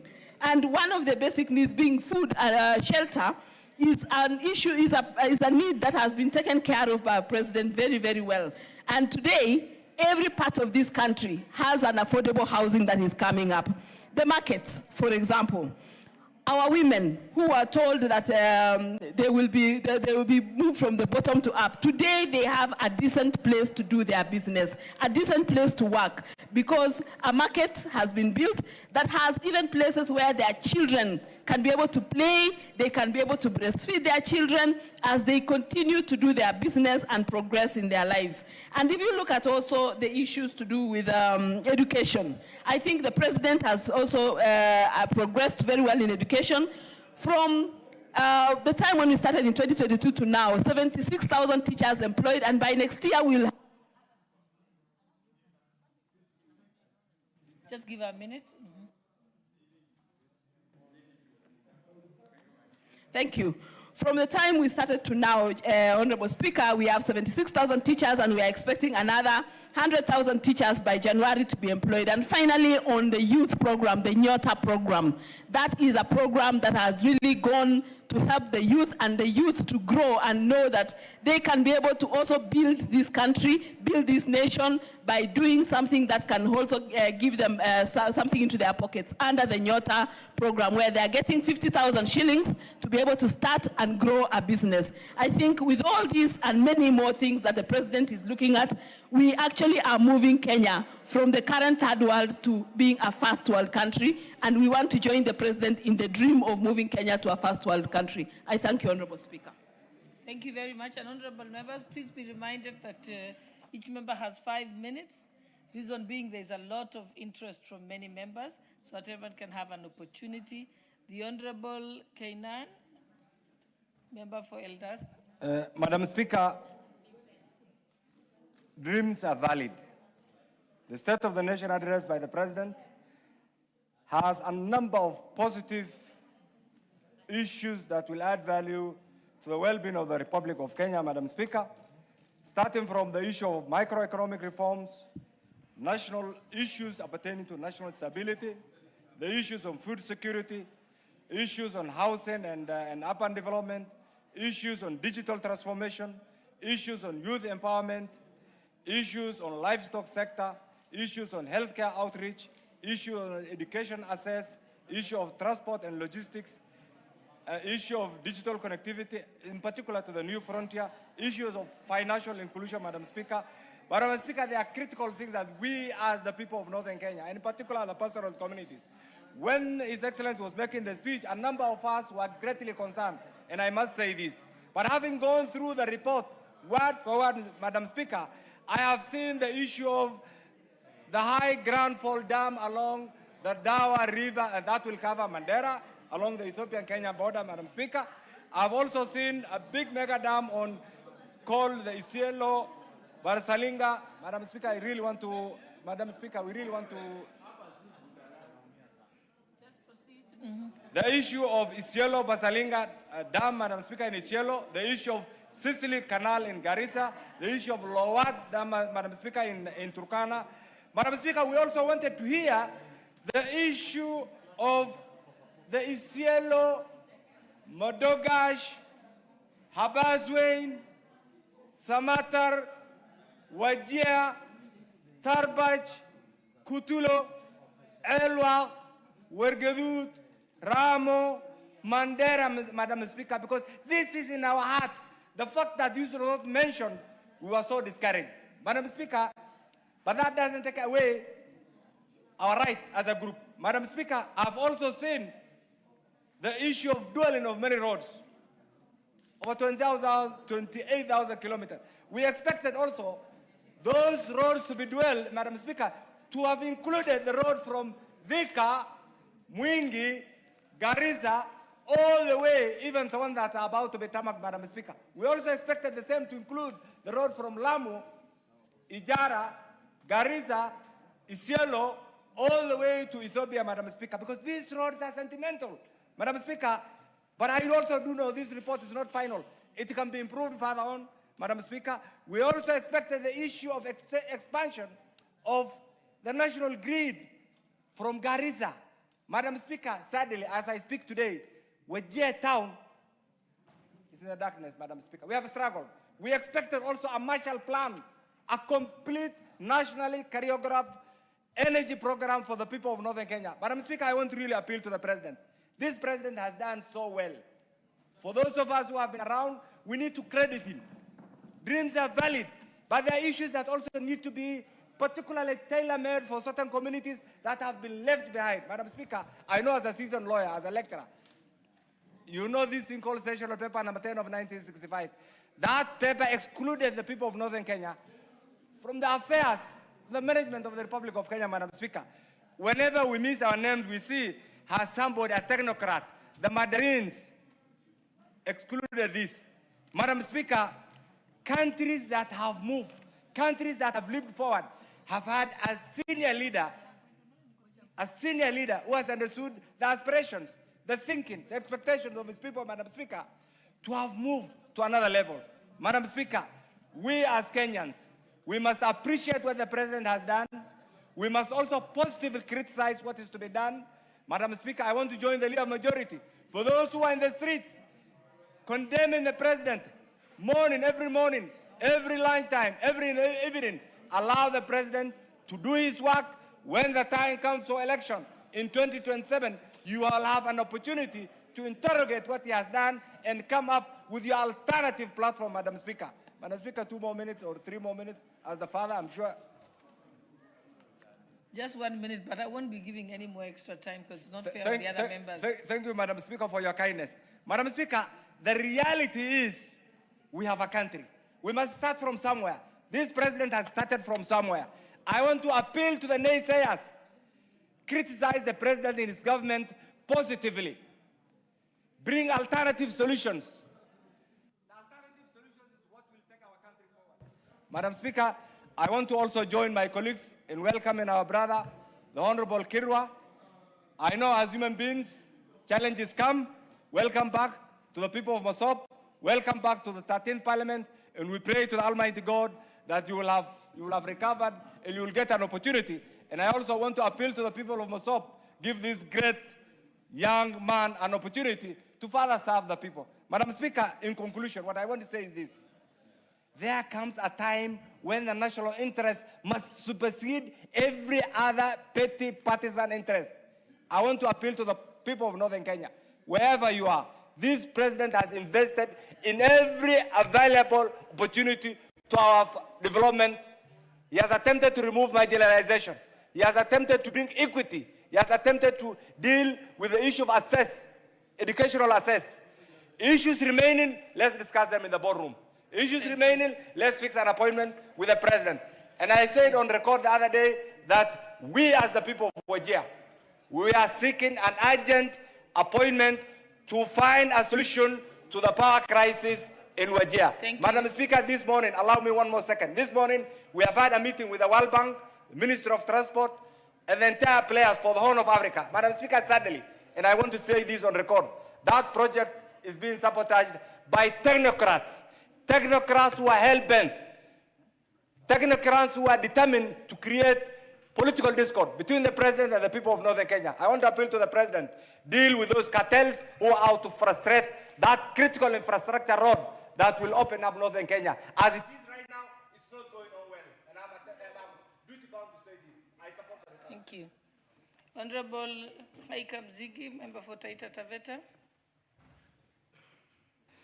Asante sana, Bispika, na mimi kunipatia hii fursa niungane na wenzangu kuweza kujadili hotuba hii ya Mheshimiwa Rais ambaye ni moja ya hotuba bora zaidi ambazo mimi nimewahi sikia, na ilikuwa hotuba ambayo ilikuwa ni ya kuleta imani na matumaini kwa Wakenya, kwa sababu Mheshimiwa Rais alitangulia kwa kutueleza ya kwamba wakati wa awali alivyotembelea hapa bungeni alikuja kutuambia mambo ya ndoto ama maono, lakini inatia moyo sana na inafurahisha ya kwamba msimu huu ama wakati huu alivyotembelea bunge hili la kitaifa, Mheshimiwa Rais hakuja tena kwa mambo ya ndoto ama maono, bali alikuja kwa mambo ya vitendo na mambo ambayo ni ya kuonekana kabisa katika nchi yetu. Kuna mengi ambayo aliweza kuyataja ambayo yalikuwa ni ndoto, lakini kwa sasa yamekuwa ni matendo, ni maendeleo yanaonekana. Na Speaker, mimi leo nataka kuchukua fursa niangazie ile kaunti yangu ya Taita Taveta kwa mambo ambayo kabisa mimi nimeyaona yakifanyika na mambo ambayo pia vile vile yanafanyika katika nchi nzima. Kuna mambo ambayo Mheshimiwa Rais alizungumzia, mipango ya mambo ya barabara. Na nikiangazia kule Taita Taveta, zipo barabara ambazo zilikuwa ni ndoto. Ni barabara ambazo zimezungumziwa kwa miaka mingi. Ni barabara watu waliziota mpaka wakaona kwamba hazitawahi fanyika ama hazitawahi kuwa. Lakini kwa sasa barabara zile zinaendelea kufanyika, barabara zile zinafanywa kazi. Speaker, barabara ya kutoka Taveta, Chala, Njukini, Rombo mpaka Elasit ni barabara ambayo ilikuwa imekuwa ndoto, lakini barabara ile sasa hivi inatengenezwa. Punde tu barabara ile itakuwa imeisha, barabara ya lami, watu wa Kenya wataweza kuitumia, watu wa Taita Taveta, watu wa Kajiado na watu wote, itafungua uchumi upande ule. Ipo barabara ambayo ilikwama kule Taita Taveta. Kule Taita Taveta tunapenda kuita sana the ring road. Barabara ya kutoka Bura kuzunguka all the way mpaka kurudi Mto Magodi. Ile pia ilikuwa ni ndoto. Barabara ile ilikuwa imekwama, Speaker. Lakini sasa hivi tunavyoongea, contractor yuko kwa site, anafanya kazi. Kusema kweli, Rais alikuja hapa na vile alisema alikuwa amekuja kuzungumzia ndoto, lakini saa hii ni mambo hali halisi yaliyopo na watu wanayaona. Masoko ya kisasa ambayo tuliyazungumzia tu na watu wakasema hayatakuwa, lakini hayawi yapo sasa hivi. Nikiangazia Taita Taveta tena, kule Voi, tukienda kule Maungu, lipo soko la kisasa limejengwa pale. Soko ambalo linamfanya mama mboga akae mahali pazuri, mahali pa heshima, mahali pa kuweza kufanya kazi. Lipo soko mahali panaitwa Mwatunge. Lipo soko ambalo mahali inaitwa Taveta. Yapo masoko Kenya nzima ambayo Mheshimiwa Rais anajenga.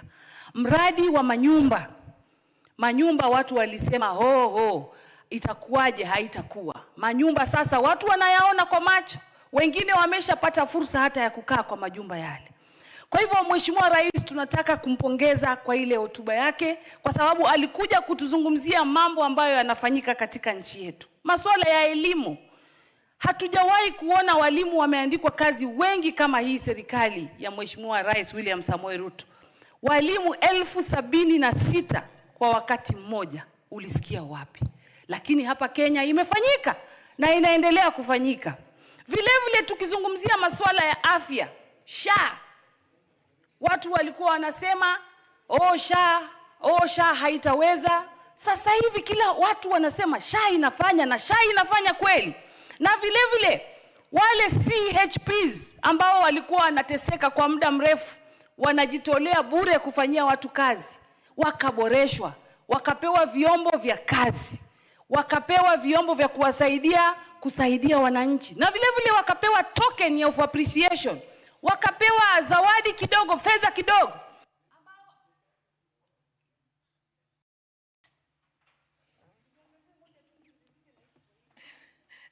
Member for Funyula, Honorable Oundo.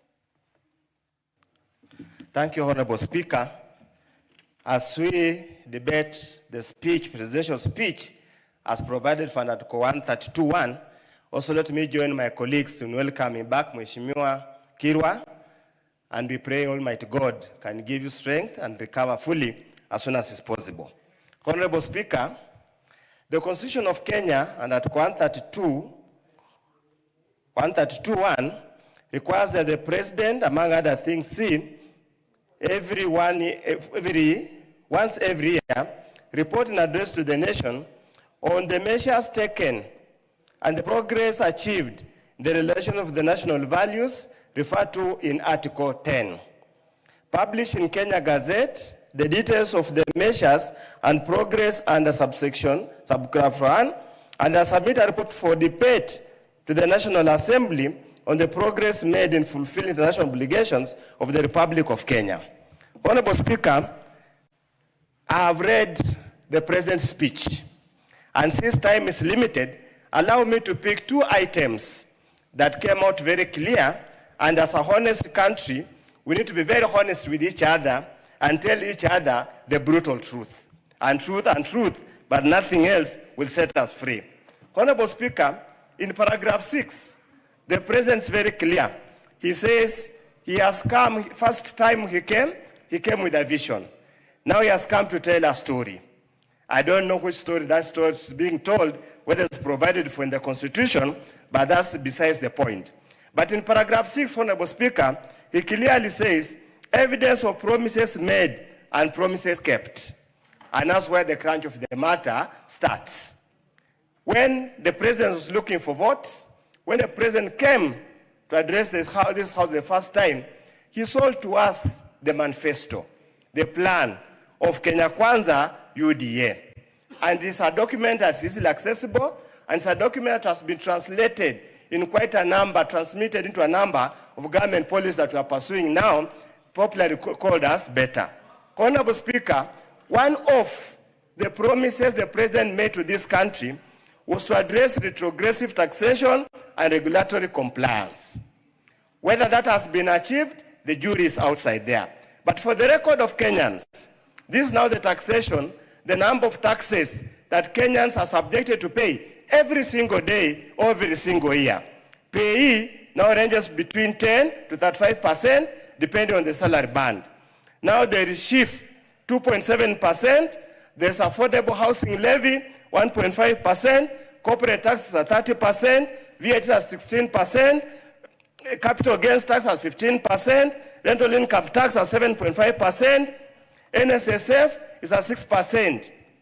Honorable Speaker, I do not know whether we have achieved addressing retrogressive taxation. Secondly, on the issue of regulatory compliance, the country, the newspapers, is inundated with members of this country who have hanged themselves, who have committed suicide because of the retrogressive compliance regime perpetuated by this regime. Honorable Speaker, the second promise was to improve reliability and bring down the cost of electricity. Honorable Speaker, records available indicate that electricity cost in Kenya is USD 0.221 compared to African average. Africa, I'm not talking about any other countries, 0.134. That means Kenya's electricity rates is much, much higher, even the average African country, the poorest continent that we have here. Honorable Speaker, we were promised capacity to improve their secondary schools, to guarantee access to quality education and reduce the cost of education. As we stand here today, Honorable Speaker, capitation has reduced from 22 to 16,000, yet now making education more expensive than it was. Honorable Speaker, then in paragraph 25, time might not allow, the President states the inflation stood at 9.6 in 2022, is now at 4.6 in 20 in this month, bringing much needed relief to households. The households are not relieved, Honorable Speaker. The cost of living is much higher. When you look at the CPE, that's Consumer Price Index, for this particular year, is much, much higher at 146.84 points compared to 111.886 points in the year 2022. Honorable Speaker, we might try to massage or cover.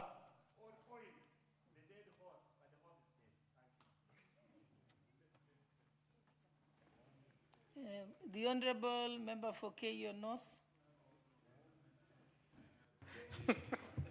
Thank you very much, Madam Speaker, for this opportunity.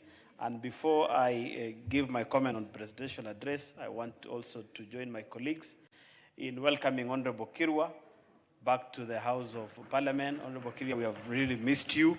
And also, I would want to request the constituents of Mosop to give Honorable Kiru another chance, because this is one person that, despite the fact that he had health challenges, he kept on focusing on his constituents.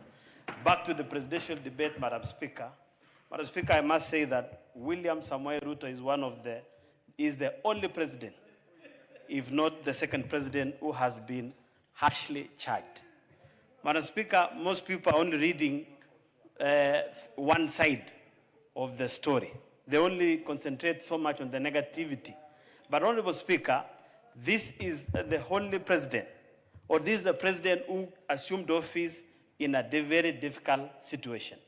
When the president came into power, the cost of living was so high because the previous regimes had concentrated so much on consumption. But when he came in with a policy of subsidizing fertilizer, we are seeing that most Kenyans at the moment are enjoying life because the cost of food has come down drastically.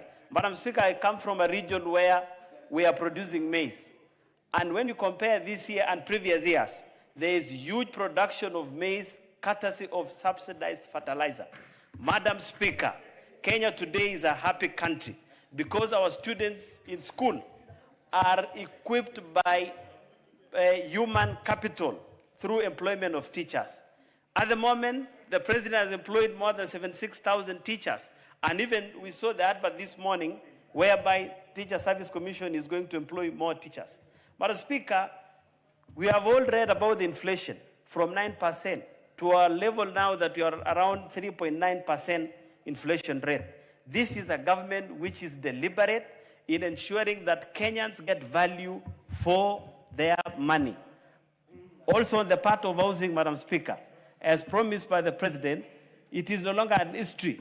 When you go to all parts of the country, including my own constituency, which is Iten town, we are seeing houses coming up. And this is something that had been mentioned by previous governments long ago. But at the moment, houses that are being built in Kibra and the entire country is something that most Kenyans are witnessing. Madam Speaker, the President shared his plan on constructing dams. Apart from the existing ones that we have witnessed across the country, small and medium dams, the President elaborated to the nation on his plan of constructing major dams to enhance food production and also electrification. I am saying this because there's a difference between just talking for political expediency and giving practicality. We are having dams constructed across the country. Madam Speaker, I cannot even mention much about Ruto'S because there were serious problems when it comes to pending bills. But this government has managed to pay contractors, and at the moment we are seeing contractors across the country resuming to work. I would also want to urge even our colleagues, if you see that maybe those other sides of the country is far, visit Serena here. You will see that there's serious roadworks that is being done because he has managed to kickstart what had already stalled some time back. Madam Speaker, we have so many programs that the President promised before, and we are seeing that things are going on well. Security of the country, the issue of youth empowerment through Nyota programs, the issue of construction of sports facilities. For the first time, we are seeing one of the mega sports facility called Talanta here. Dr. Undo, if you get time, go there. There are things that are happening in our country that we have not witnessed before. I even saw some other people the other day criticizing this government that we are not doing anything on security. One of them purports to be a presidential candidate, someone who oversaw bodies being dumped in Yala River. But this is the only government that has assured security of its citizens and uphold the Constitution and obey the rule of law and everything. Thank you, Madam Speaker. The Honorable Member for Busia.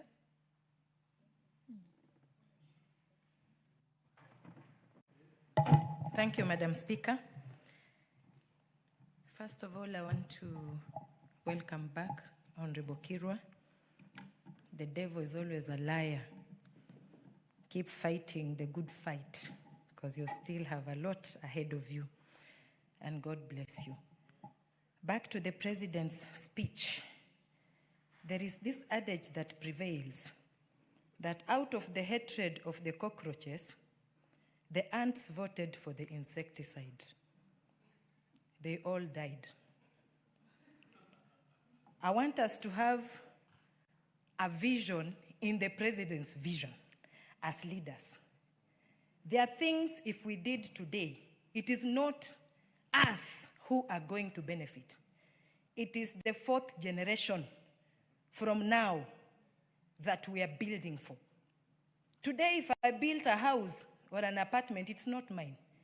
It is something for my future generation. And we have to somehow start today. The president has started something. It might look like a very big shoe to wear for all Kenyans, but he is a very good dealer in hope. Today, if you came to a place in Busia County called Lunyofu, no one could have even known that it existed. But the president, through his vision, has put it on the map. If you Google, you will know that Sports Academy, a standardized one, good quality stadium, is coming up in that area. There is another area also called Igara. Who could have known Igara in Kenya? Leave alone Kenya, even the whole world. If you Googled it, you'll not even find it. But because he has seen that it is good to go where there is nothing and start something, he has started these big things that are shocking so many people. I am a witness. Groundbreaking was happening while I was there. Such a place where nobody even could have allowed her daughter to get married to. Soon it will be a town. Social amenities will be brought there. It will be attractive. And then with the time, instead of people coming to Nairobi or Kisumu or Mombasa looking for jobs, we will be decongesting the city, because there are cities that are built in towns that never could have become anything if we didn't do such things that the president has started. He is actually translating this vision into reality by starting many things in different counties. If we only shared that vision as leaders as well, and not poison our people from hating anything that he begins.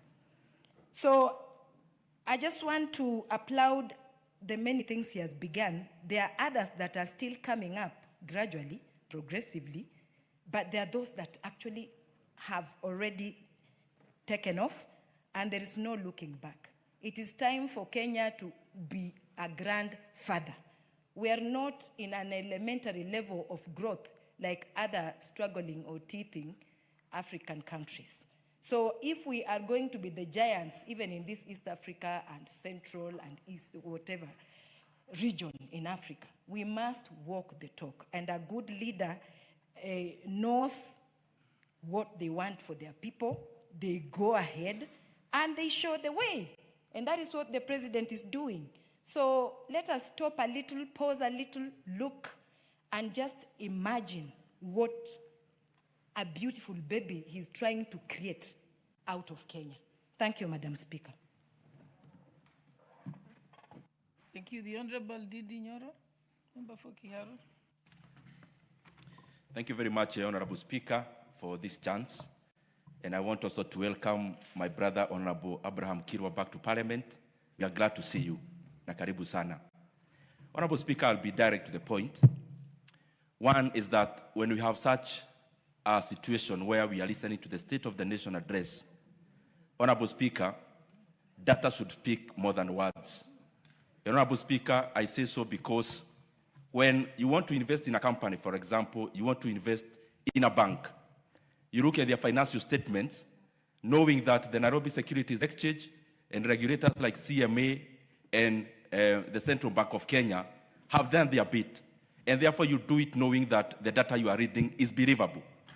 Honorable Speaker, I say so because some of the data I saw presented last week, I don't know exactly whether it is the Kenya National Bureau of Statistics that is wrong, or it is the speech, and especially the people who made the speech who didn't have the correct data, Honorable Speaker.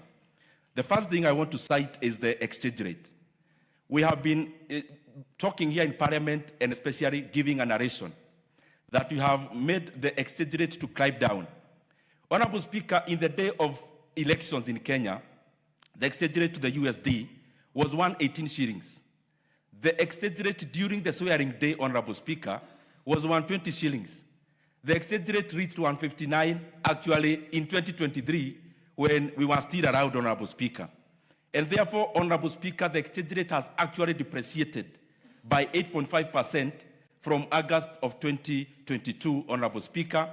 And it is in an era where the USD itself globally has depreciated by 10%. And therefore, Honorable Speaker, there, I don't know which data is actually correct. The other issue, Honorable Speaker, is the performance of the Nairobi Securities Exchange. The truth of the matter, and Honorable Speaker, it is usually said that when you have a lion, you just need to unleash it. You don't need to defend it. It defends itself. And that is how facts are, Honorable Speaker. You release them, they defend themselves. The Nairobi Securities Exchange, just like all the other stock exchanges in the world, they are not measured by market capitalization. They are measured by indices. And there are two indices in the NSE, Honorable Speaker. One is called the Nairobi Security or Share Index. The other one is called the 20 Share Index. Honorable Speaker, the highest you have seen, and I say so because in the speech, I saw that the Nairobi Securities Exchange is in its all-time high. Honorable Speaker, that is incorrect. The Nairobi Securities Exchange, even citing the last 5 years, Honorable Speaker, only, or even the last 10 years, its all-time high in the recent past was actually 2017. But the very much all-time high, Honorable Speaker, was actually around 2007. The Nairobi, the NASI, which is the OSHA Index, Honorable Speaker, the all-time high of NASI was actually in 2017, not as it was being given in the speech. And the Honorable Speaker, even the data on construction. If you read the Kenya National Bureau of Statistics, the construction sector in Kenya in the 2024 year, Honorable Speaker, it actually contracted by 2%. The consumption of cement was down by 7.9%. Consumption of steel was down at a level where we are doing housing projects. Honorable Speaker, I say so because for us to move forward, we have to be very deliberate and factual on where we are. And that is why, after all is said and done, data always speaks for itself. Because if you compare, Honorable Speaker, Kenya, compare the last 3 regimes for the first 3 years, the regime of President Mwai Kibaki, the regime of President Uhuru Kenyatta, and the current. The first 3 years, President Uhuru Kenyatta took the GDP of Kenya when it was $19 billion. In the first 3 years, it was $26 billion. It was up by over, I think, let me actually quote correctly, Honorable Speaker, it was up 36%. The first 3 years of President Uhuru Kenyatta, it was 21% growth in the GDP. The current situation, Honorable Speaker, the first 3 years, the economy has only grew by around 14%. If you grade using NEC, you times by 2, Kibaki gets 72%, President Uhuru Kenyatta gets 42%, President Kibaki gets 72%, Uhuru Kenyatta 42%, the current one is at 29%. You can use NEC to grade, Honorable Speaker. Honorable Speaker, the other issue I want to cite is even the regional dominance of Kenya. In the year 2024, Honorable Speaker, Kenya was actually last in terms of growth in the region. Uganda grew by 6%.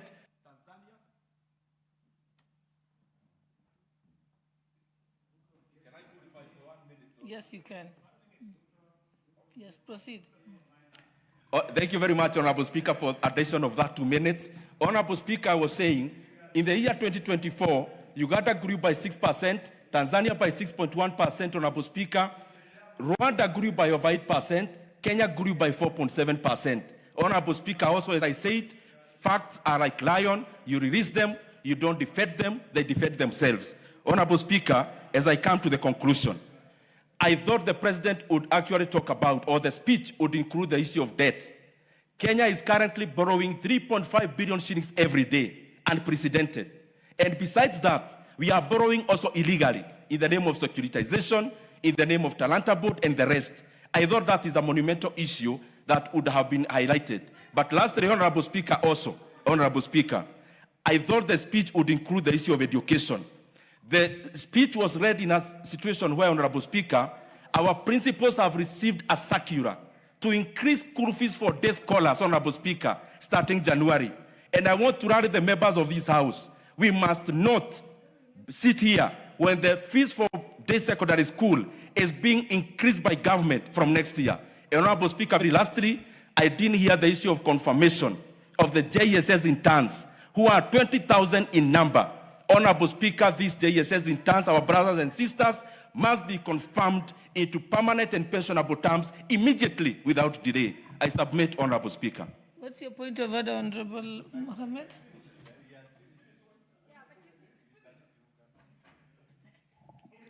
Madam Speaker, though he has already finished, the honorable member was on the floor. As a concerned Kenyan, he has just indicated that Kenya is borrowing some billions every single day.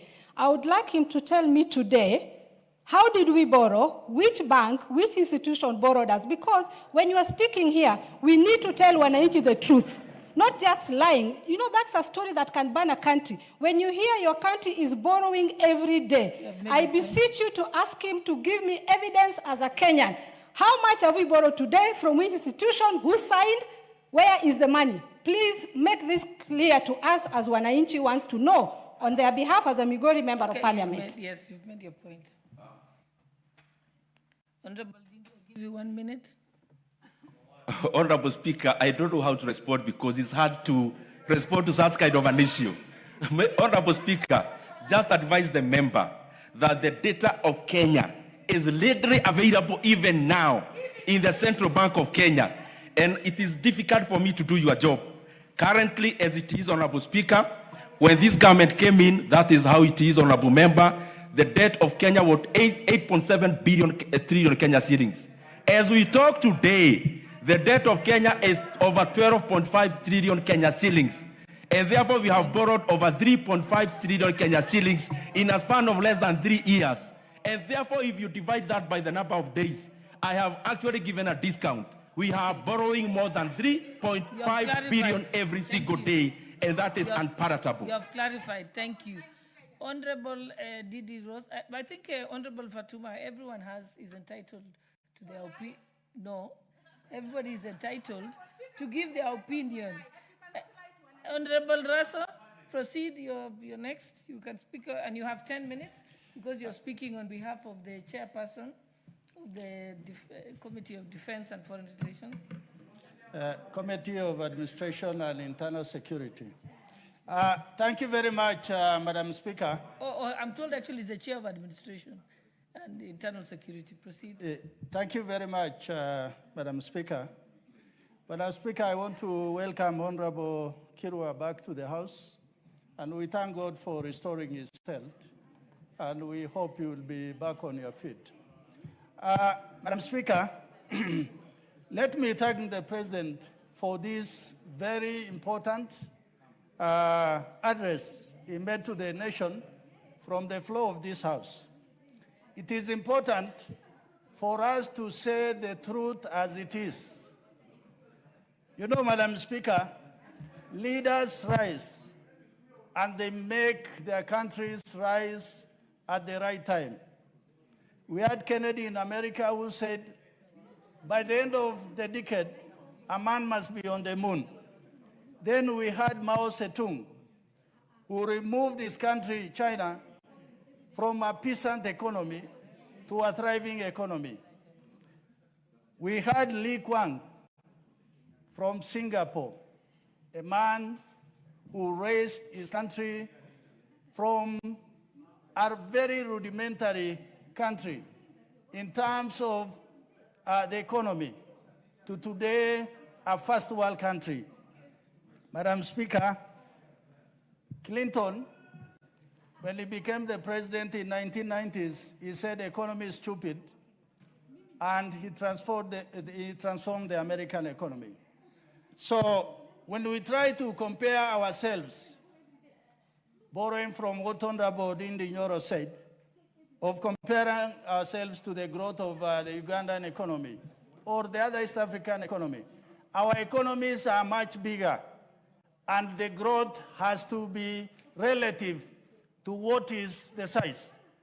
And that is why our economy cannot grow at 7, 8, 9, 10%, if really it can grow at 5% and it still meets its strategic objective. Madam Speaker, let me talk about a few things the President talked about. The first one is about national security. Today, as Kenyans, we must appreciate this government that today that the guns are silent in the arid and semi-arid lands. Of the 6 counties of North Rift, you will find that there is no fighting. In Turkana, in West Pokot, in Baringo, in Marakwet, in Samburu, in Isiolo, in Marsabit. This shows the security investment by this government by improving the governance architecture of having DCCs, ACCs, by having more police stations, having more boots on the ground. Madam Speaker, this government is on record that today we are recruiting 10,000 policemen. That has not happened before in the previous administration. It is good to say when it works and when it is positive. We cannot always be prophets of doom. Madam Speaker, on agriculture and food security, at the beginning of his leadership, the President said, we are not going to subsidize consumption, we are going to subsidize production.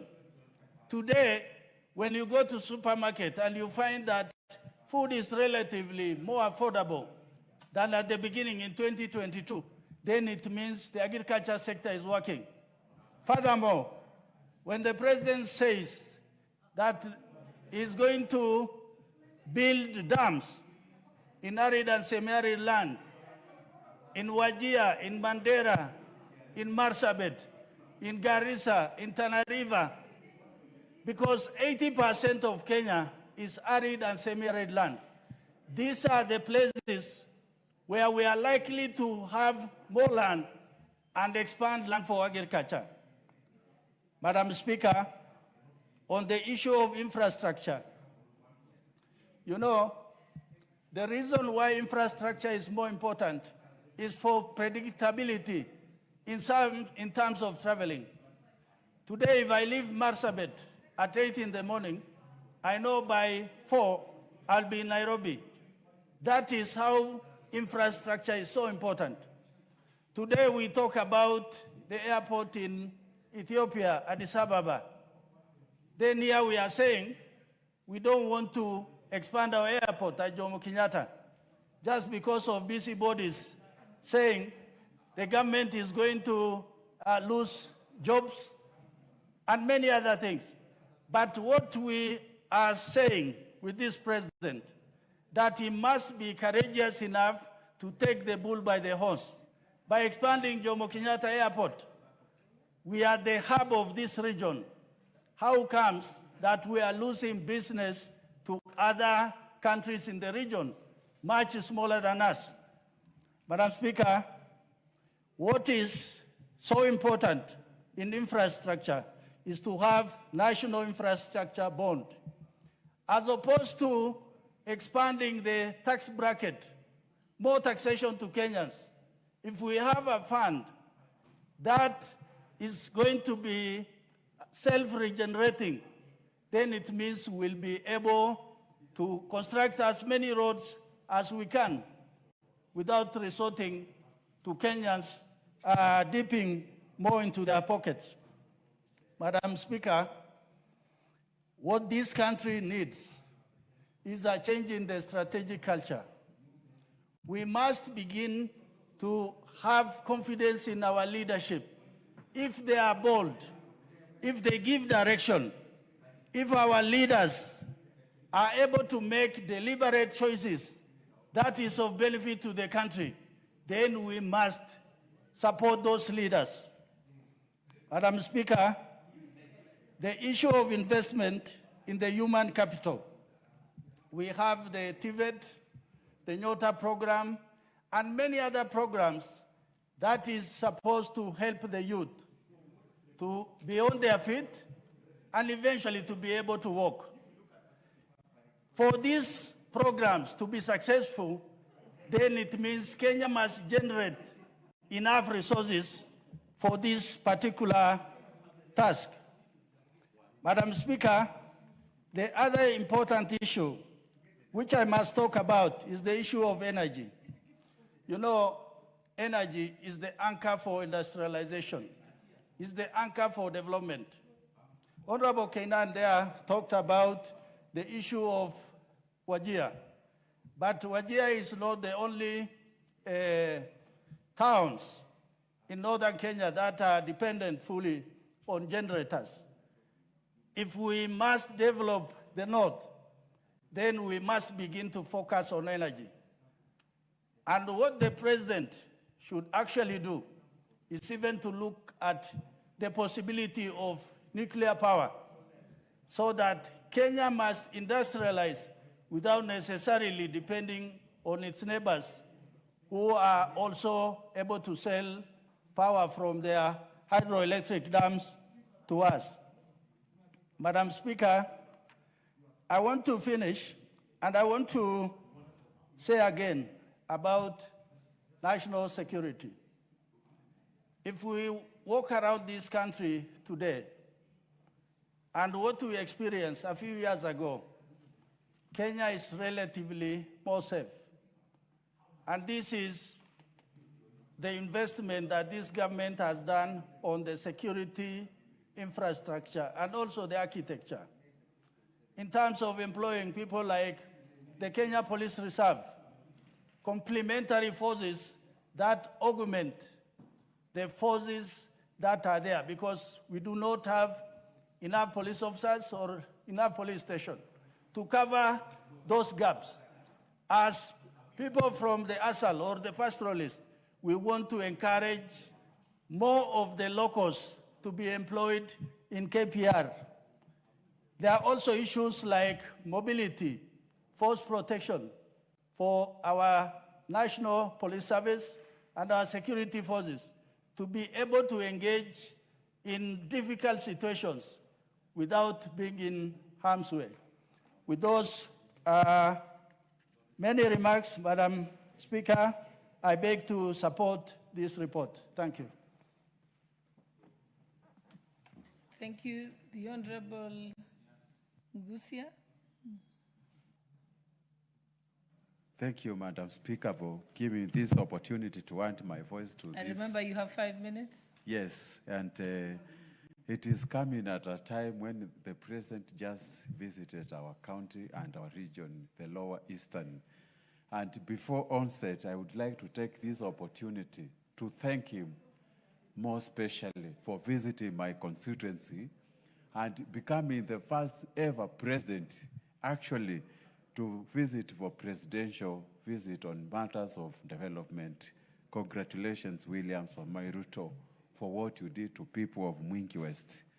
As thought project that was actually promised by the first President of the Republic of Kenya, 1976. Now it has become a reality. And we Mwingi West people will never forget that.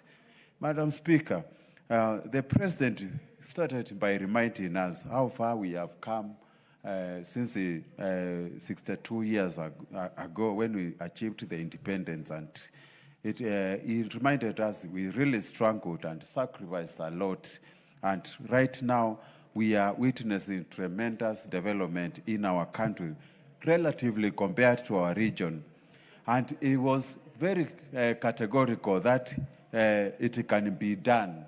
The tigers of Asia, the South Korea, Singapore, Hong Kong, and Malaysia, the way they have come from far.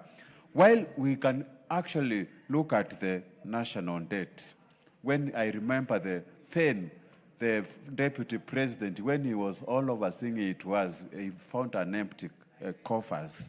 But president went ahead and rectified everything, and congratulations to him, because we never devoted debt before. And the issue of inflation, I remember it was the chorus, and he found us in a very horrible situation when the prices of the commodities had already risen, and congratulations for that resilience. We have seen it, Madam Speaker. I would like to echo the sentiments Majority Leader Kimani Ichung'wah, who really traversed with us through Kabani region. And I can tell you for free, there are 4 key projects that the community has been crying for since independence. It is a reality. These roads we are talking about, it's happening now. And coming from this region, I can confirm without fear, the president has delivered in terms of road infrastructure. Recall when he counted the number of roads he is going to dwell in this country, adding the kilometers to 28,000. And this one will take us to almost the first world. So we need really to be positive as matters of developments are concerned, Madam Speaker. Madam Speaker, the issue of GDP, Kenya was ranked 8th. Now we are 6th in Africa. That is a big plus. We have improved from position 8th to position 6th. And that is something that should be recognized. And we need to keep on moving up and consider now comparing ourselves with the tigers of Asia instead of comparing ourselves with the African brothers and sisters, Madam Speaker. The issue of foreign direct investment, we noted it rose from 60 billion to 195 billion, Madam Speaker, and that is a positive territory because attracting foreign direct investment is going to create employment to our youth, and it has a positive impact on it. The foreign reserves have surpassed $12 billion in our country. And since independence, it has never reached that level. So that is a positive plus, Madam Speaker. Madam Speaker, I note the issue of agriculture. The productivity has increased because of the subsidized fertilizer the president stretched. And this way is going to cure the issues of food insecurity. But I would like to emphasize on the issue of water. We need to move from relying from rain-fed agriculture to at least construct several dams, the ones he mentioned. If it can be actualized and regionally distributed, we are going to cure this issue of food insecurity in our country, Madam Speaker. The issue, of course, which, Madam Speaker, I want to stretch is the housing. We have seen markets coming up, and all the constituencies are experiencing construction of ESP markets, and we are giving our traders places where they can trade with dignity. And this is laudable, Madam Speaker. Madam Speaker, with those few remarks, I would like to say thank you so much, and let us be positive. Things are happening in our country. Let us be positive and fix where we can. This is our country. This is our country, and we are the only ones who are going to build. The Honourable Member for Kesses, CPA Ruto.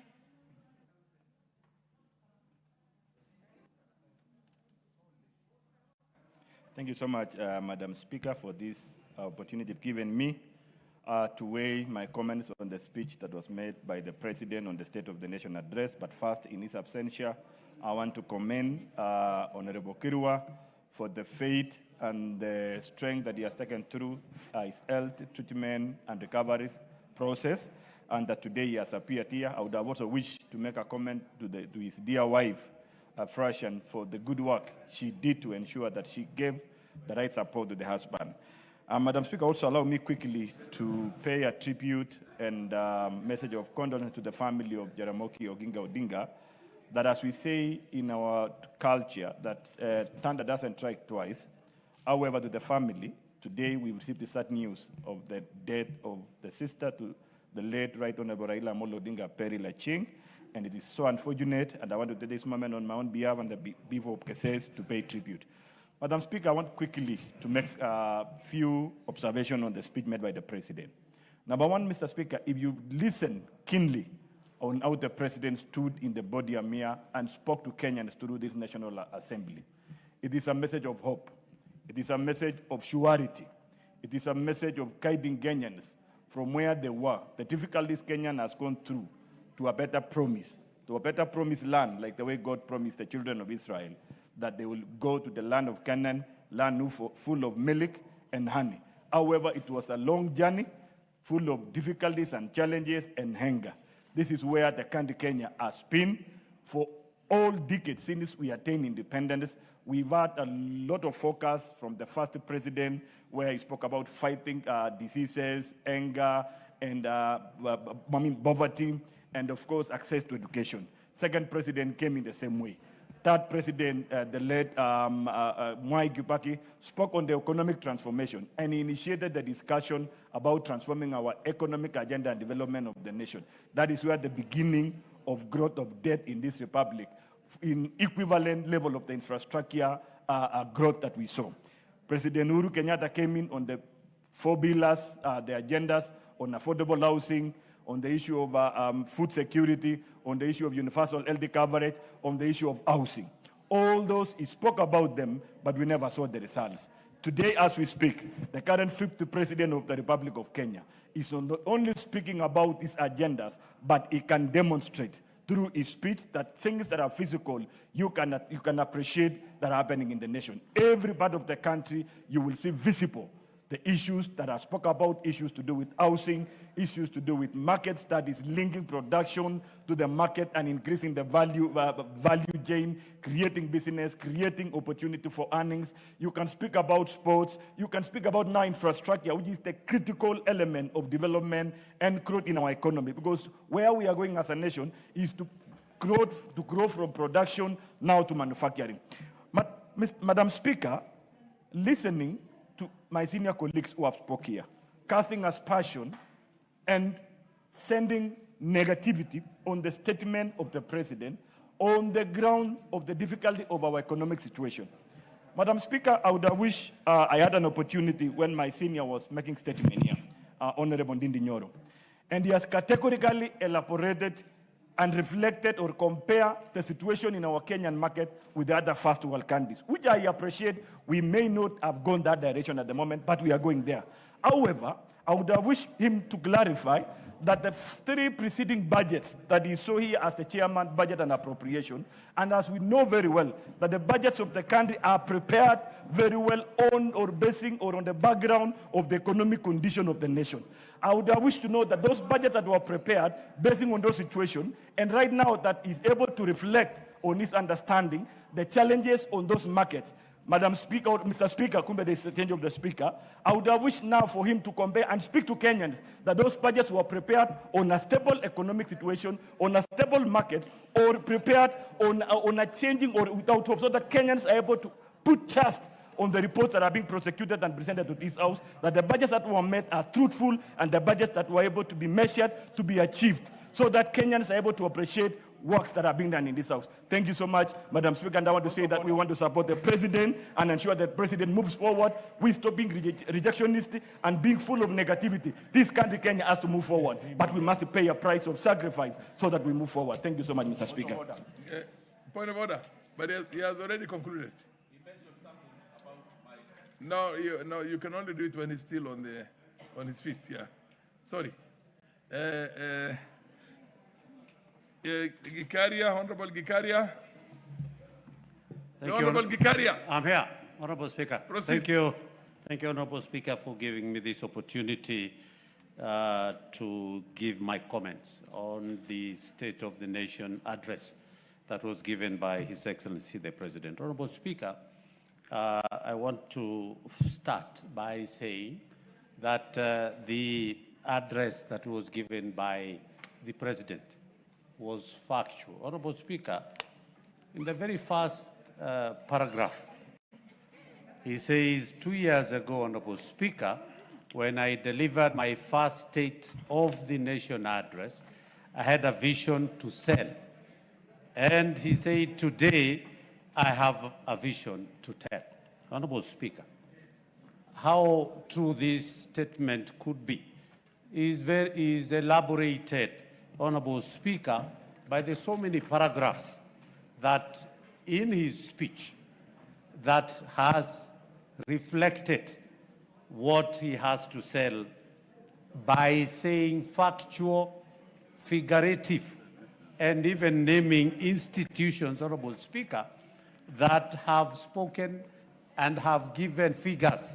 Honorable Speaker, the best thing about the President is that he does not only speak out of a blue, but he speaks from factual figures that he has gotten from different institutions, the Kenya Bureau of Statistics, and naming other institutions, not only even including international institutions, Honorable Speaker, that rates or give standing or gives. Honorable Speaker, we have been requested here by an honorable member to rate the current president vis-a-vis other presidents who have who had come before him. Honorable Speaker, we keep on reminding people that him at 27%, at 29% purported, as you are being told, Honorable Speaker, and with only 3 years of being in office, actually 2 years in office, then the actual rating could have come if he has finished the 10 years like the other two predecessors who have been indicated, Honorable Speaker. So again, it is not fair for you to compare somebody who has been in office for 2 years with somebody who has been in office for 10 years, and then you want us to believe that what you're saying is the factual truth. Honorable Speaker, that is not a proper comparative figures that you can be able to. But that said and done, Honorable Speaker, what Majority Leader had indicated earlier, Honorable Speaker, the falsehood and misinformation that is out there is something that is actually creeping into the Kenyans' mind by them believing falsehood that has been given, Honorable Speaker. And it's very unfortunate.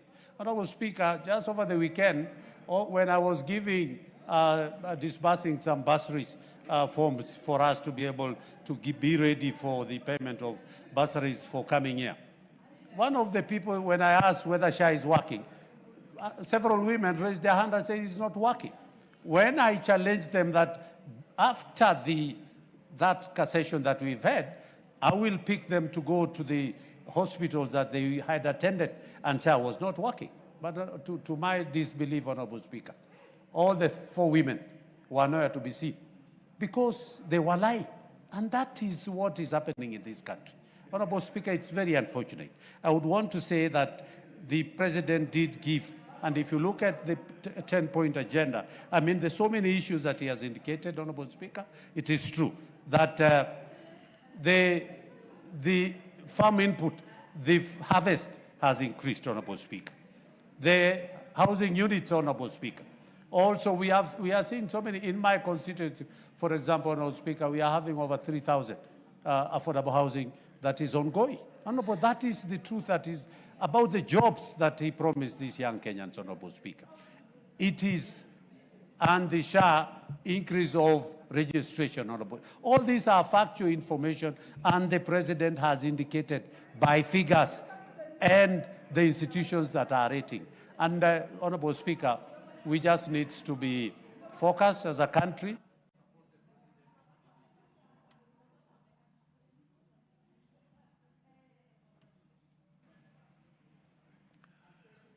Honorable Sarah Korere.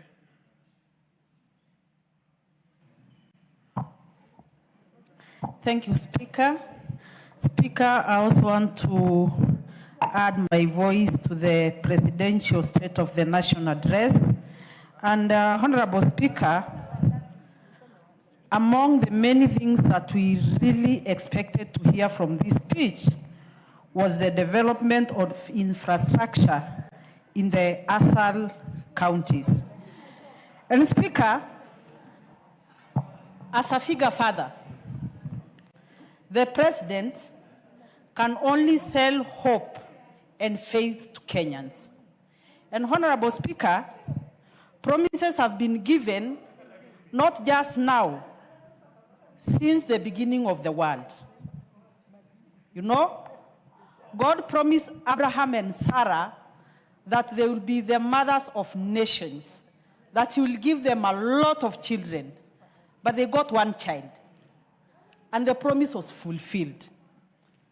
Speaker, God promised the children of Israel that he will deliver them to a land called Canaan. And it took them 40 years to reach Canaan, and the promise was fulfilled. When promises are given, the next phase of promises is to wait for the promise. And Speaker, when the President spoke about subsidies, it is true. Before 2022, subsidies were given to fuel, to unga, not production, but consumables. And Speaker, these subsidies were enriching the ones who are already rich to the detriment of the poor Kenyans. But when the President subsidized fertilizer, the price of unga, which is a common meal to almost every table in this country, has reasonably gone down from the 250 in 2022 to 130, 120, depending on where you come from. But Mr. Speaker, those of us who are in Jubilee, the Jubilee Coalition and the Jubilee Party last Parliament, we know the manifesto of Jubilee Party. One, it was the issue of affordable housing, which we never did. Number two, it was the issue of universal health coverage, which we never did. Because every time you want to do something, you fear the repercussions. But for this President, he dared take the bulls by the horns. But having said that, Mr. Speaker, I was a little taken aback by this speech, because I expected the President to mention, at least among the roads he mentioned, the Doldol-Nanyuki Road, which has become an elephant in the room. If you come to Laikipia County, Mr. Speaker, all tarmac starts and end where Laikipia North begins. And Mr. Speaker, we are very hopeful that for the time of this President, the Doldol-Nanyuki tarmac will happen. And Mr. Speaker, when we talk of the price of unga, it is true the price of unga has come down. But if you go to buy unga in Doldol today, you will buy it for the 250 or even 260. Why? It is because of the cost of transportation. The pathetic state of that road is making all the prices go up. Secondly, Mr. Speaker, the issue of security. There is no president who have done much in security like the current president. But again, Mr. Speaker, I want to urge the President that even as we recruit the police officers, we have those people who are called the National Police Reservists. Those National Police Reservists are actually sorting out the security situation in our counties more than any police officer can do. And my humble appeal is, at least these National Police Reservists should be kitted, should be at least well enumerated, should, if nothing else, at least SHA should be paid for all of them, so that as they put their life in line because of the citizens, because of us, and our cattle and our camels and our goats, at least somebody is. Yeah, Janda, Shahir, Zahir.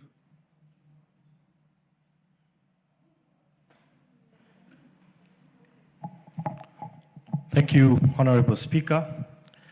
I would like to support the President's speech. Honorable Speaker, the President's State of the Nation address speech was precise, measured, and deeply reassuring. He spoke with firm clarity on our national progress and set a confident, unifying tone for the path ahead for the country. A statesman's message, very well balanced, articulate, visionary, and anchored in service to the people. Honorable Speaker, I am a very proud member of Parliament today because this government, after very many years, is doing a tarmac project of about 50 kilometers in my constituency, Nyaribari Chache. Honorable Speaker, one of the phenomenal projects that has happened in this government is the affordable housing project. Honorable Speaker, after many years of failed leadership and broken promises, the President has boldly revolutionized the housing sector, turning dreams into keys in the hands of our people. Through visionary policies, innovative solutions, institutional reforms, he has sparked a robust economic growth, created job opportunities, and proven to us that true leadership is not just about building houses, but a stronger and a prosperous nation for all of us in the Republic. Against all odds, Honorable Speaker, the President has defied expectations with unwavering resolve, firm discipline, and commitment to make Kenya an equal among the global nations and not a third world country, but a first world country. And that is where we are, and we're in full support of His Excellency, the President. Honorable Speaker, where many doubted, the President delivered, reviving hope, driving development, and uniting the country under the broad-based government. Honorable Speaker, the President's momentum, energy, his drive, and the synergy, and the programs and commitment to change is no longer in question. It is now the engine of Kenya's renewed hope and progress. Honorable Speaker, I want to disagree with my brother and my colleague, the Honorable Ndindi Nyoro, who just spoke right now. And the Honorable Ndindi Nyoro is talking about the government borrowing 3.5 billion shillings every single day. Honorable Speaker, I want to ask the Honorable Ndindi Nyoro, my colleague who is seated next to me here, to table and prove to this House and to the country how this money is being borrowed. That is a flat lie, and I want him to prove to us what he just said. Thank you, Honorable Speaker. Honorable Janda, lie is not is a parliamentary language. You say misleading if you want to do that. Under the circumstances, you have to withdraw that. The word lie. You cannot say a honorable member of parliament. I am sorry, Honorable Speaker. I want to withdraw the word lie and replace it with a misleading information to the country. And that is not right. So Honorable Ndindi Nyoro is misleading this House, is misleading this country with... Order.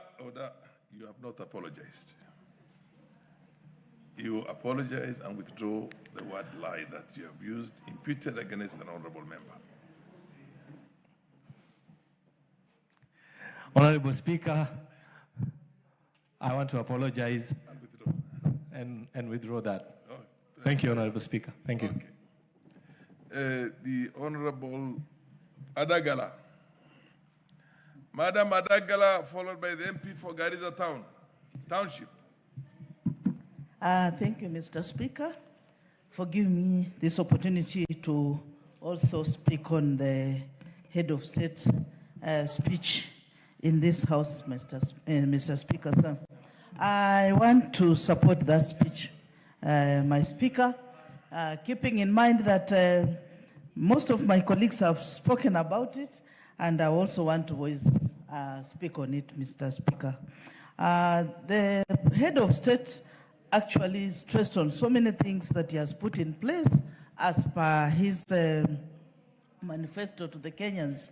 And most of the things promised, Mr. Speaker, are being done here and there. If you can look at when he took over the office, the shilling compared to the dollar was extremely very high. But Mr. Speaker, within a short period, the shilling has stabilized and we can see great things coming up. And I'm very sure very soon things are going to stabilize and the shilling and our economy is going to grow in the highest way that it's supposed to grow. Mr. Speaker, when it comes to housing development, I think this is one of the best that has the current government under His Excellency William Samoei Ruto has done, keeping in mind that every Kenyan deserves to live in a dignified manner. Every Kenyan needs to have a decent home, a decent housing, not with the flying toilets and other things that are best known. Mr. Speaker, I can commend him on this, because the other government also had, the other Jubilee government had the same housing in their manifesto, which never happened. But I want to thank the President through his statement, and even we can see from the ground, nearly every county housing program is going on. Mr. Speaker, when it comes to roads, I've seen my people complaining, especially Western region, they're complaining roads are not there, but I think in the next speech, I want to ask and I want to ensure that our roads also are anchored into the next program so that we have most of our roads tarmacked like other areas. My colleague here was talking about Honorable Ndindi. Ndindi here is a very good young man. I can see he's doing a lot in his area. I'm talking on size of roads because I envy his area. When I think he was in the chairman of budget, he put a lot of money on roads towards that side. The next speech that will come here, Mr. Speaker, I think it will now be roads from other areas like my area, which needs to be, roads needs to be tarmacked so much. But I want to say that this is the best message the President brought into this House, because things are being stabilized here and there. And Mr. Speaker, if we can go by that, this is just almost a quarter or 3/4 of his regime. I'm very sure in the next, I heard people screaming here 2 term, and I think in the next 2 term, things will be okay. The country will have stabilized in everything, and we will be good to go. Mr. Speaker, I think this should be encouraged, because once things stabilize, like I'm happy with the fertilizer. You know, us in our area side of our place, we like eating ugali, and I want to say that the fertilizer reduced from the last regime from 7,000 to 2,500, which is a plus, and also will encourage, as we are coming to the new year, I'll encourage also, he may look at the seeds also, the prices to come down, but the farmers also who are planting the maize and so forth also to have good prices. Therefore, Mr. Speaker, to me, this speech was very well calculated. It is a very good one. We need to encourage this, but now we want to ask the President to keep on pushing for more and also fight the demon that is called corruption. I'm sure once corruption is fought, this country, we are going to be among the best, as he's desiring Kenya to be like Singapore and other developed nations.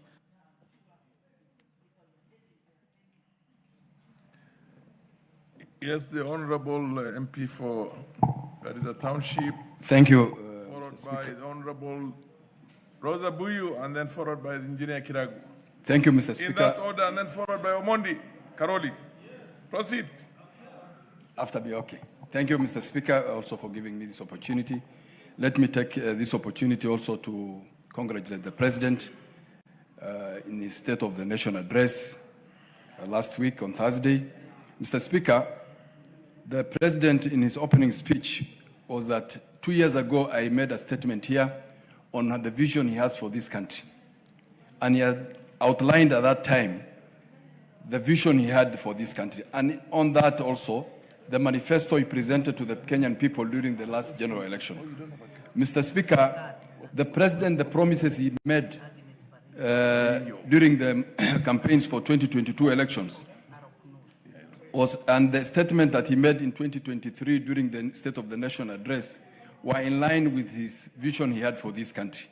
What we need to ask ourselves as a country is the President following the promises he made? Is he implementing those programs that he promised as a country? And one of the things that we should be asking, is he following the manifesto that he had during the campaign period? Those who are keenly following those promises that he made, and again, as a country, we must be patient with the promises that are made. You do not expect miracles to happen in a country that had faced so many challenges. 60 years of neglect as a country, poor leadership, it cannot be changed by an individual within 3 years of leadership. The President has given us hope, and we must follow through that hope that he has given. Did the President promise food security in terms of subsidizing production against consumption? It is very clear in the last general election, before the general election of 2022, during the subsidy of UNGA, people were given certificates to go and source, tenders and to go and source for maize as a subsidy. And people were making a kill out of that. And at the end of the 2022 election, the country had a debt of 6 billion owing to those who were given subsidy to the millers. Did that improve? The fact that he gave subsidy to production, food production in terms of fertilizer, did it improve the food prices of this country? That is a fact, and it has happened. Did the President promise affordable housing? Did he promise during the election of 2022 in his manifesto? Yes. Did he promise during the first State of the Nation address? Yes. Is it happening? Yes, it is happening. And that can be confirmed. Did he promise markets? Yes. Are they happening? Are they under construction? They are happening. Did the President promise Hustler Fund? Today, hustlers have borrowed 80 billion Kenya shillings, and there is a saving of 5 billion shillings out of that 80 billion borrowed. And we have 76% payment by those who borrowed. Did the President promise stabilization of the fuel prices? Yes. Did it happen? It happened. During Uhuru's time, fuel subsidy was done, almost 40 shillings a liter to the fuel OMCs, those who are supplying fuel to the country. During that period, did we face challenges in terms of accessing fuel in this country? Yes. Did it stabilize now? Do we have enough flow of fuel, the availability of this fuel? Yes. Did we pay, during that time, at the end of the 2022, after the election, oil dealers owed this government 70 billion Kenya shillings, and it was paid by William Ruto after he came to office. This country today, Mr. Speaker, every international organization is trooping into this country. WTO has opened. UN offices have been opened, relocating from New York and Geneva. Why is it happening? It's because of the stabilized country, politics, good politics, the democratic ideals of this country. Did the President promise teachers? 76,000 teachers were recruited during the last 2 periods. Almost a third of the country's teaching fraternity for the last 60 years. So, Mr. Speaker, as I support this agenda of the President, Kenyans must be patient with the President. We do not expect magic to happen so that...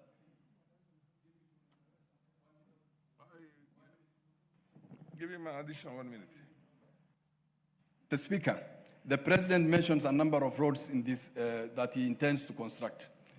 I want to do some asks from the president as the people of Northern Kenya and as a representative of people from Northern Kenya. Isiolo to Mandera Road is under construction that was started by this president, but the pace is going very slow.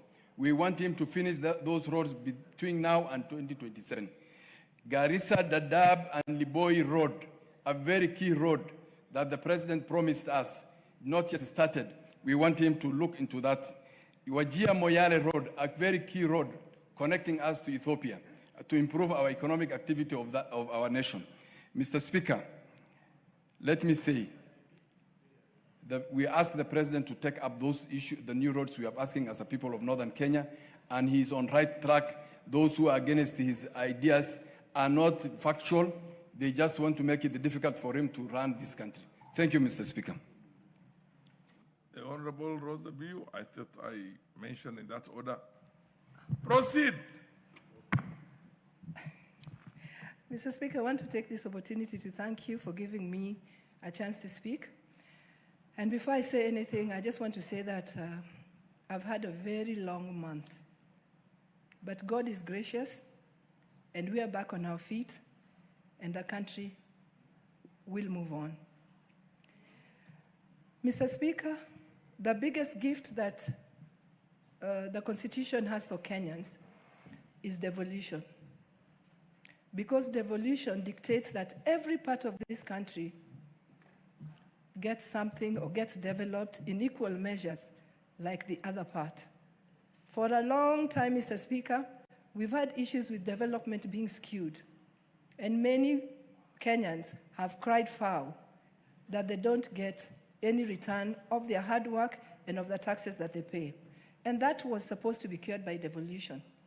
Mr. Speaker, when the president did speak to us last week, I'd hoped that he'd tackle the issue of devolution and the challenges that devolution is facing and what the government hopes and plans to do to meet or to effect, to answer to those challenges.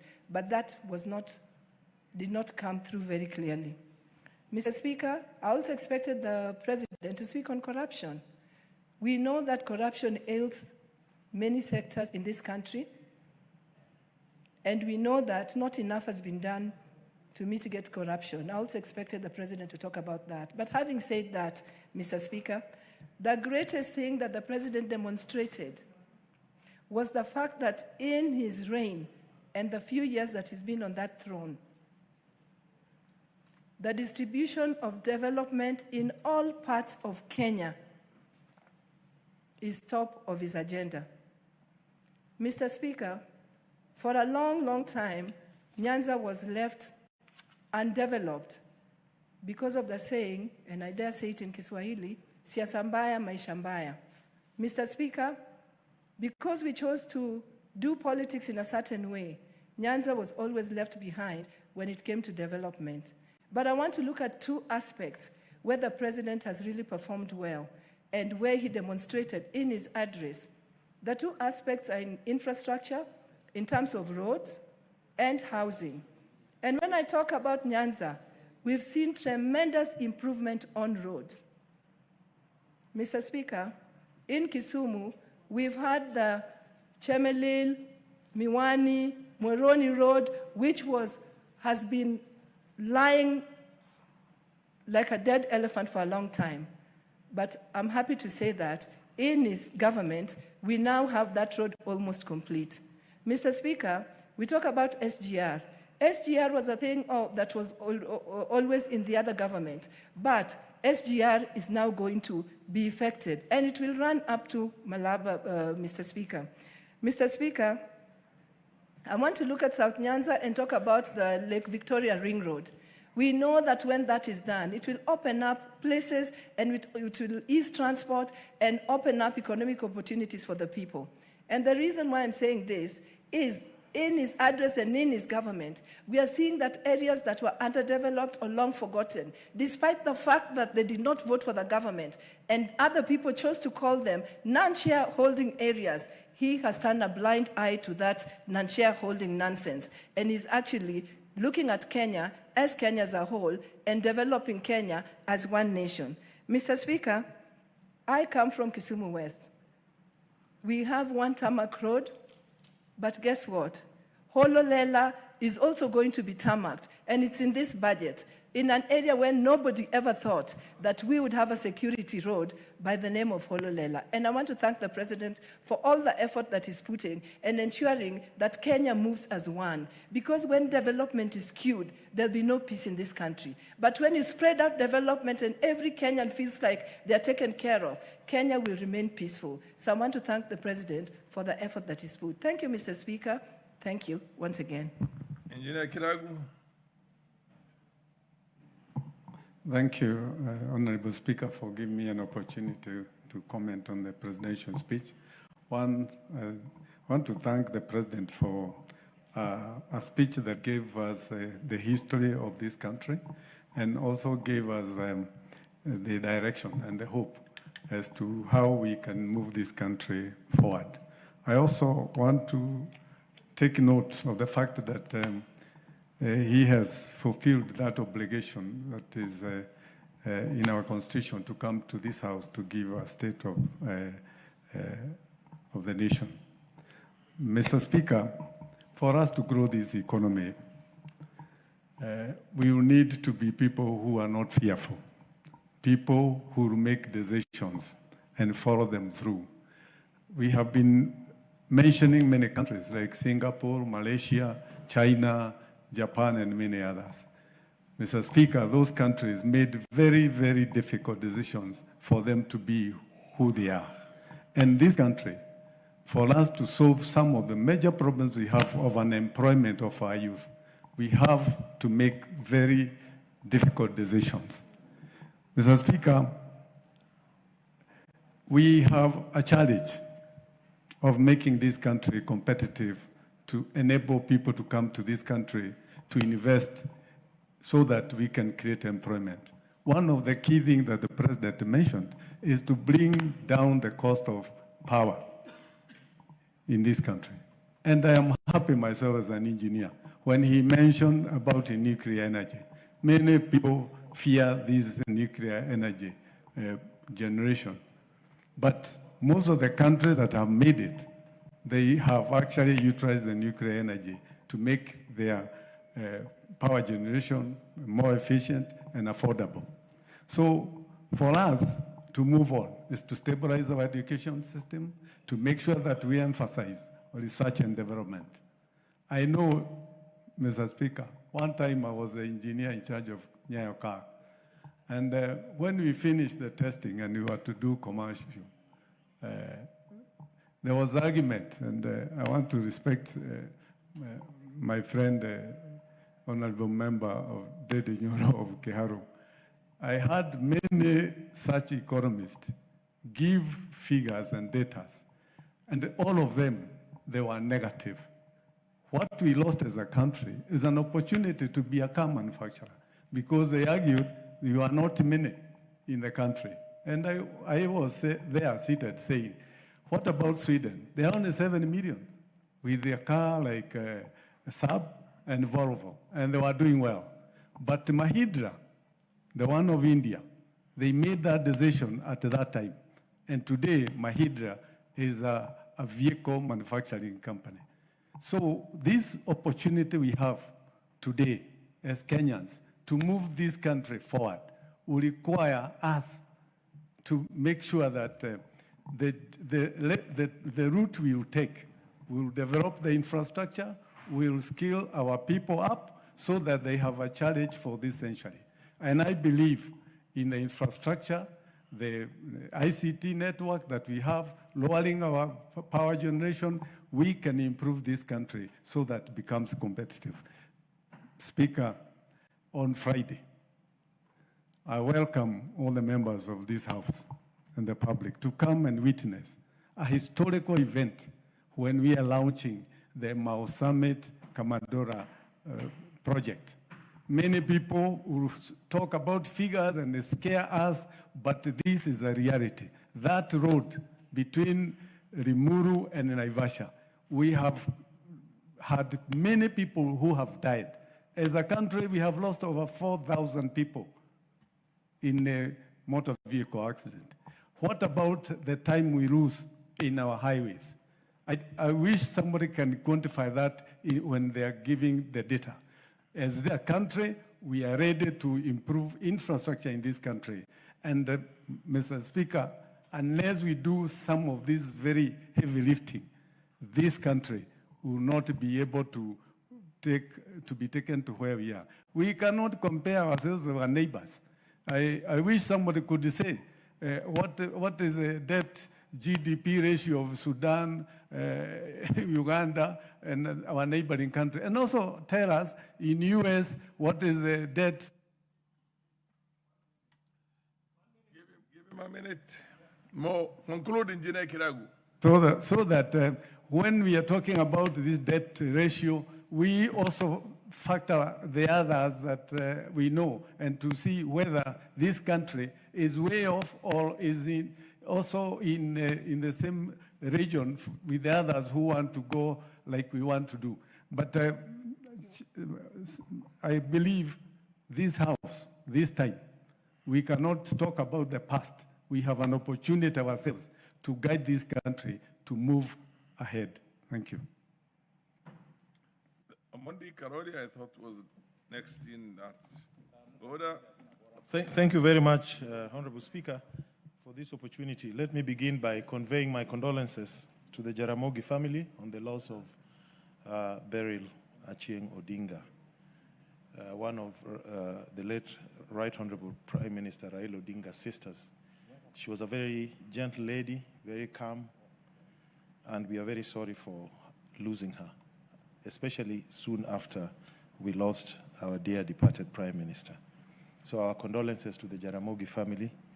We wish them all the strength to endure this loss. Honorable Speaker, I'm very happy that the President gave a very eloquent speech in this House. And if you saw the enthusiasm with which he delivered it, and even the way it was drafted and the comparisons it gave, it was a great speech, no doubt. And I think it really painted his vision for the country and what he thought we should do to achieve that vision. But I'm very sorry, I think it was rather misplaced in the context of a State of the Nation address.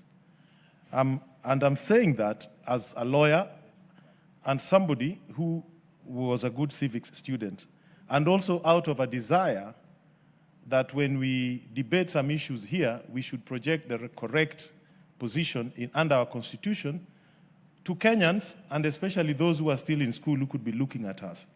If you look at Article 132 of our Constitution, the State of the Nation address should capture three issues. One, measures taken and progress achieved in the realization of national values and principles under Article 10 of our Constitution. And the President gave us a report, which is 667 pages on that particular matter. The second item that the State of the Nation address should cover is progress made in fulfilling the international obligations of the Republic of Kenya. Again, the President submitted a report of 659 pages on that particular item. And the last one is the state of national security, where he presented a 116 pages report. But if you look at his speech, there's a disconnect. He did not talk to these reports. So we could be confusing wananchi that the President's speech, which in my view would have been a great pre-budget statement or a very great statement at the launch of a party manifesto, is what the State of the Nation address should be. And I'm saying this because the question we should ask ourselves, why a State of the Nation address and why Article 10 of the Constitution? There's a reason. Because the framers of our Constitution believed great nations, progressive nations, and stable nations are founded on national values and strong institutions. And those are the two areas that the State of the Nation address should be talking to us every year about, so that we can list those values. And of course, they're in this report. But if you listen to the President's speech and you're just an ordinary person, you'd think the State of the Nation address is about roads, is about hospitals, is about this. Those are elements of a very narrow concept of the national values, which may be inclusivity or respect of human rights. But we have issues of devolution, and devolution, we've had it for now about a decade and a few years. Has it worked? What are the challenges? What are we doing to make devolution work for the people? These are the kind of things that I'd expected we would talk about. Public participation is a national value. We still don't have a public participation law. What are we doing to have a public participation law? Human rights. We have issues to do with compensation to victims of police brutality, riot victims.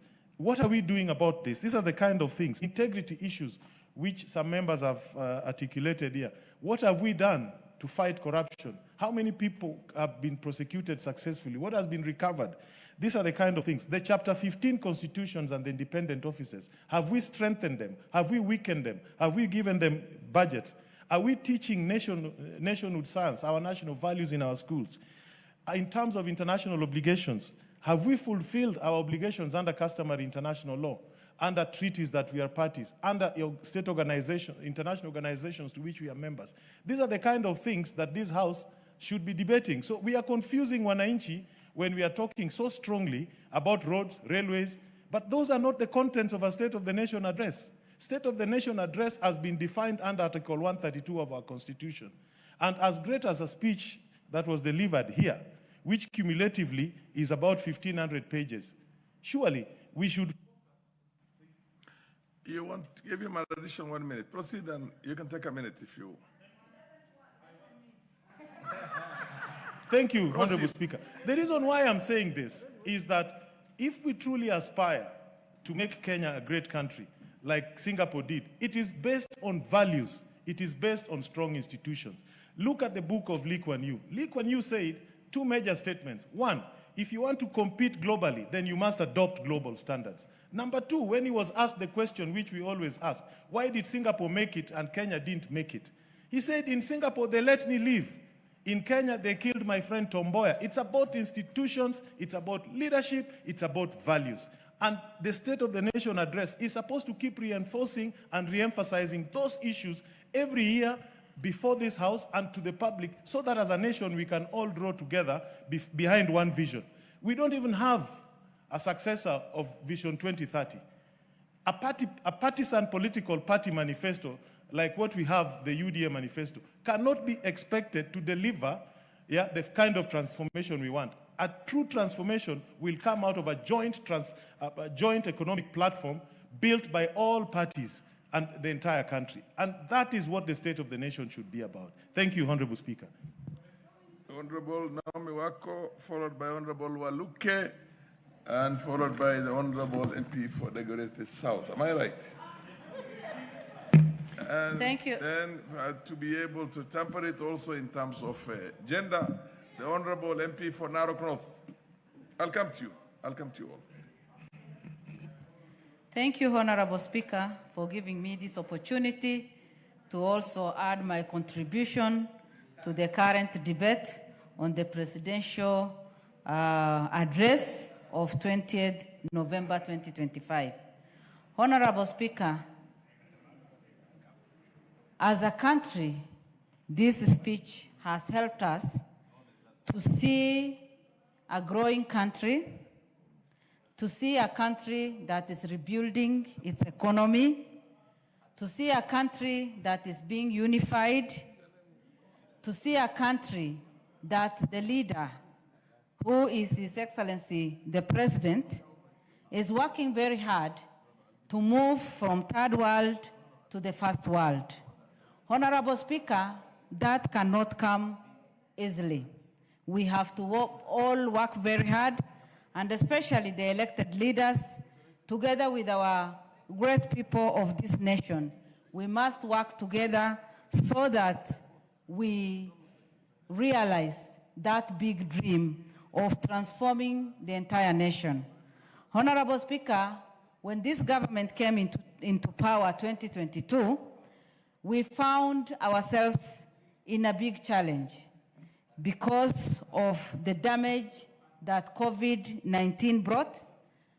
People's economy and businesses has crashed. Many people have suffered because of the challenges we went through during COVID. The country has gone through a big challenge because we were not growing in terms of economical empowerment, and because our businesses has come down. But Honorable Speaker, immediately we came into power, our president focused on different areas, on health, housing, infrastructure, and education. As a result of that, this government has enabled 73,000 teachers to be employed. And under that employment, every part of this country has benefited. One good thing that our president has done is serving this country and bringing all of us together, and also exercising equality. Honorable Speaker, I want to congratulate our president for all that he has done, and especially on health issues. SHA is working today. I remember when we debated, others were making fun of it and saying SHA, she, chief, and everything. And they were so negative. But today, their own families are benefiting. I have a relative who has benefited from this. Under education, as I said, our president is fully committed. And that is why, again, we have that promise of 100 teachers, 100,000 teachers to be employed. That will transform education sector. And Honorable Speaker, we also know very well that His Excellency spoke about infrastructure, the many roads that are being built, and lots of roads that were not on today are working. Mine is just to say that areas like the place I come from, the security roads and other things that we have already made requests, and even I know when the president will visit our county for development tour, we'll be able to put some things in light.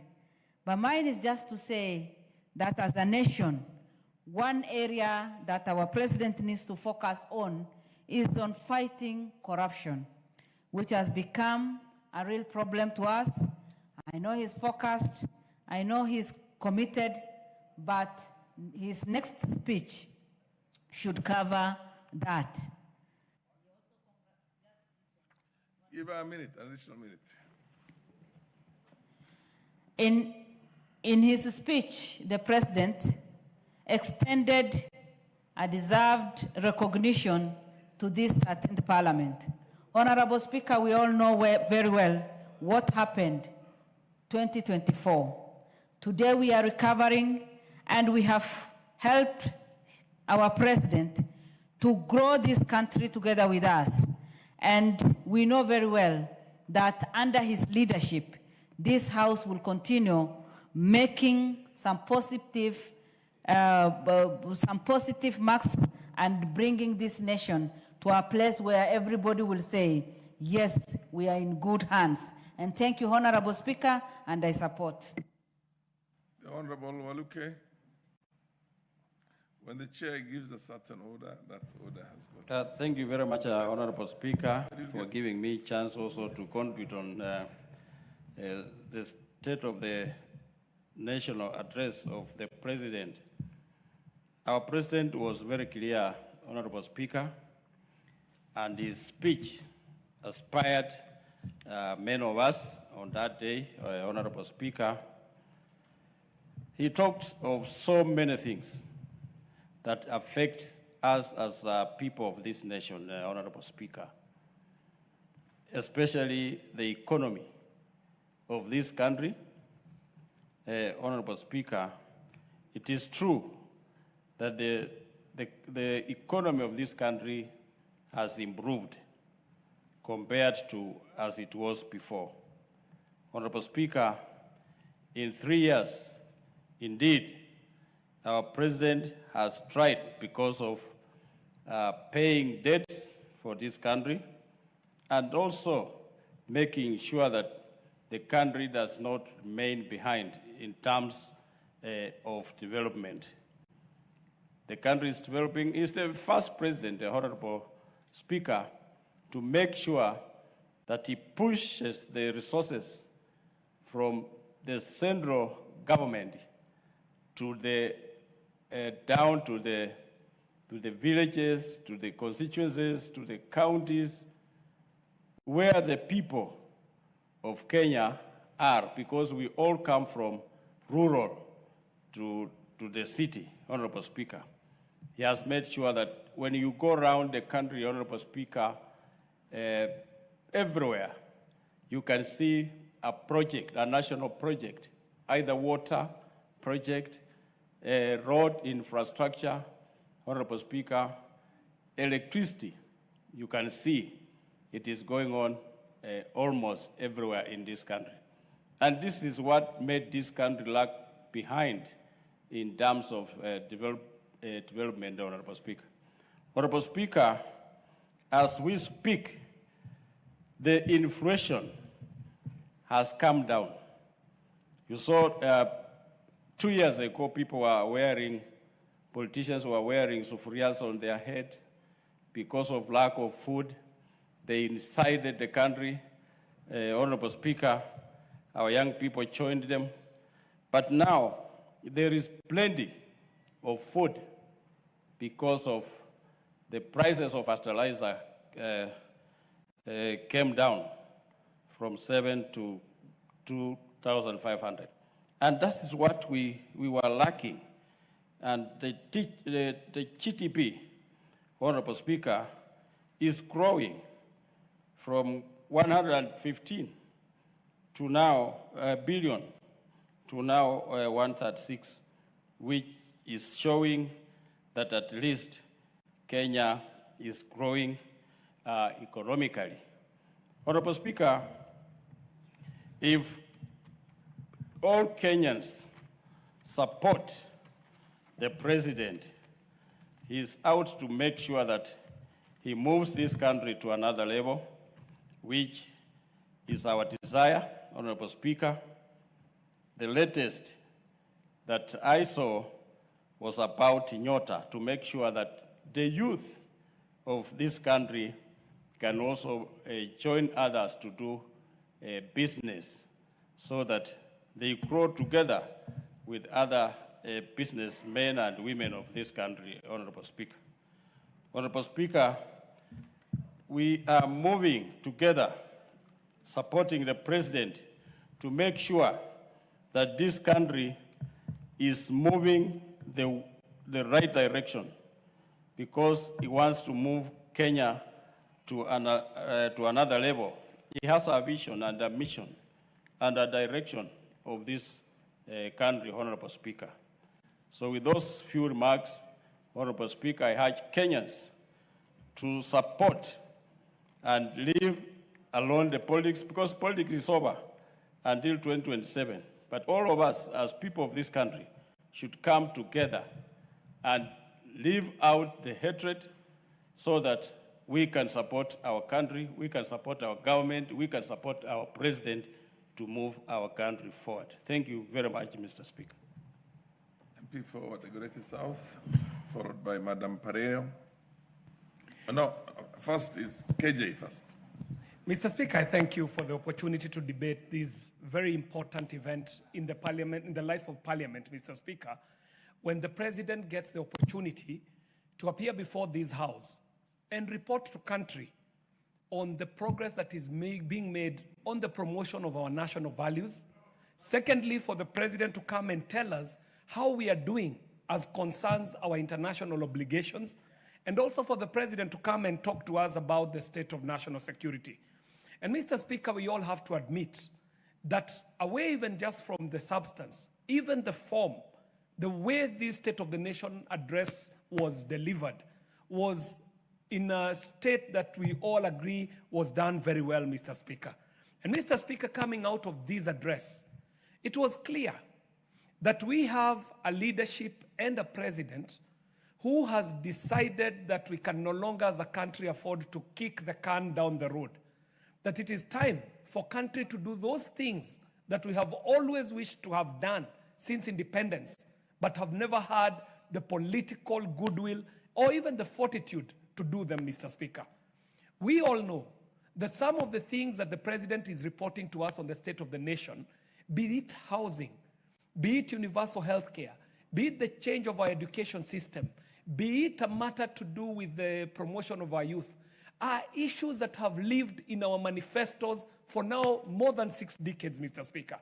But each time any president has attempted to go forward with affordable housing or to go forward with universal health care, because of wanting to play populist politics, everyone has shied away from it. But Mr. Speaker, coming from the address, we could see the president report to us on the progress that we are seeing on affordable housing, Mr. Speaker. Unprecedented development across this country, offering in excess of 160,000 jobs to our youth, creation of fittings and furniture in our houses by our own fundis, Mr. Speaker. Things that we have wanted to do for over 6 decades are happening now, Mr. Speaker. We all know what mess we had run into as a country because of NHIF and the things that were happening as we were developing private hospitals at the expense of our public hospitals. And now, Mr. Speaker, coming out of this address from the president, we can see clearly that we are reversing that drive towards the building of private hospitals using national resources at the expense of national and public hospitals, Mr. Speaker. So, Mr. Speaker, the takeout from this address is that, one, Kenya is at a place where we have decided we will not kick this can down the road. We will face these problems head on, and we shall deal with them head on, Mr. Speaker. Mr. Speaker, the second thing I heard from this State of the Nation address, beyond the figures and the numbers that were enumerating the successes, I had a new call, Mr. Speaker, to a reimagined Kenya, where we have to think as a country, if we want development, where does the money come from? And Mr. Speaker, it is very clear that for the last years, we have been getting money from people's savings. We go to China and get a loan. The loan we get there is the savings of the people of China. And the president in the State of the Nation address was calling us to reimagine how as a nation we can push up our pensions, how we can push up our savings, and even how we can reorganize our budgets to save more as a country than we have been saving, Mr. Speaker.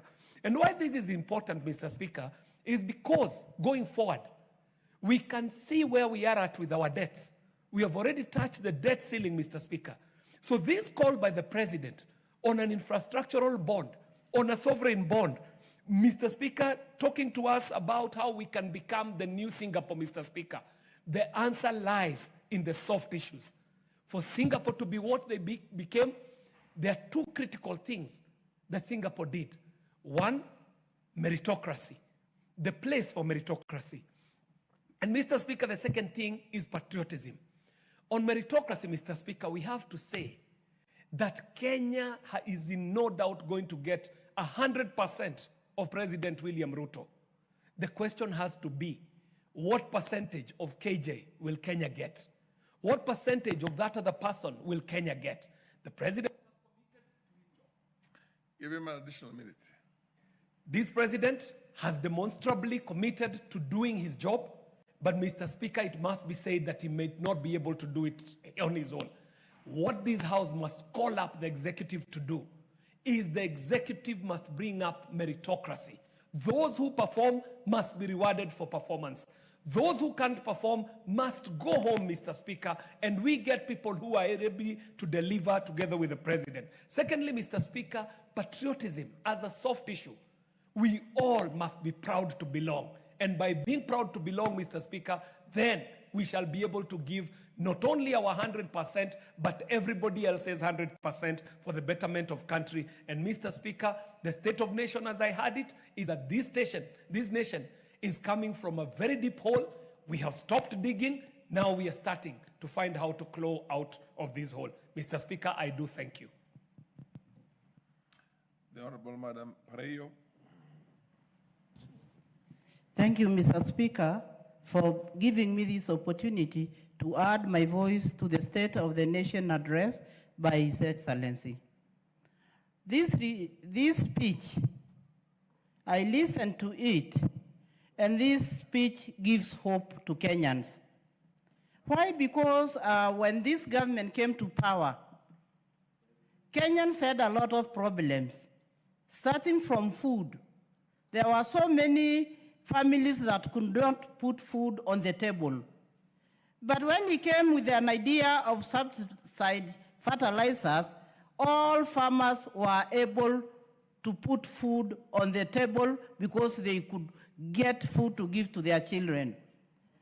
And when you look at our constituencies, there are constituencies that have not developed like others. There are those that were not considered.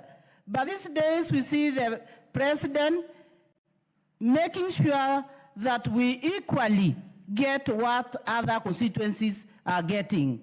When he came to power, you look at my constituency, when I went to him to see him on electricity, definitely he was able, and we were given an affirmative action funds to make sure that we come to the level of where other constituencies are.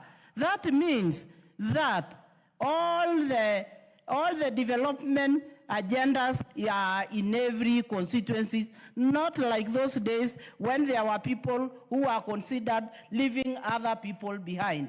So we are now moving at the same path, and we are proud to say that in our constituencies, we see projects coming up.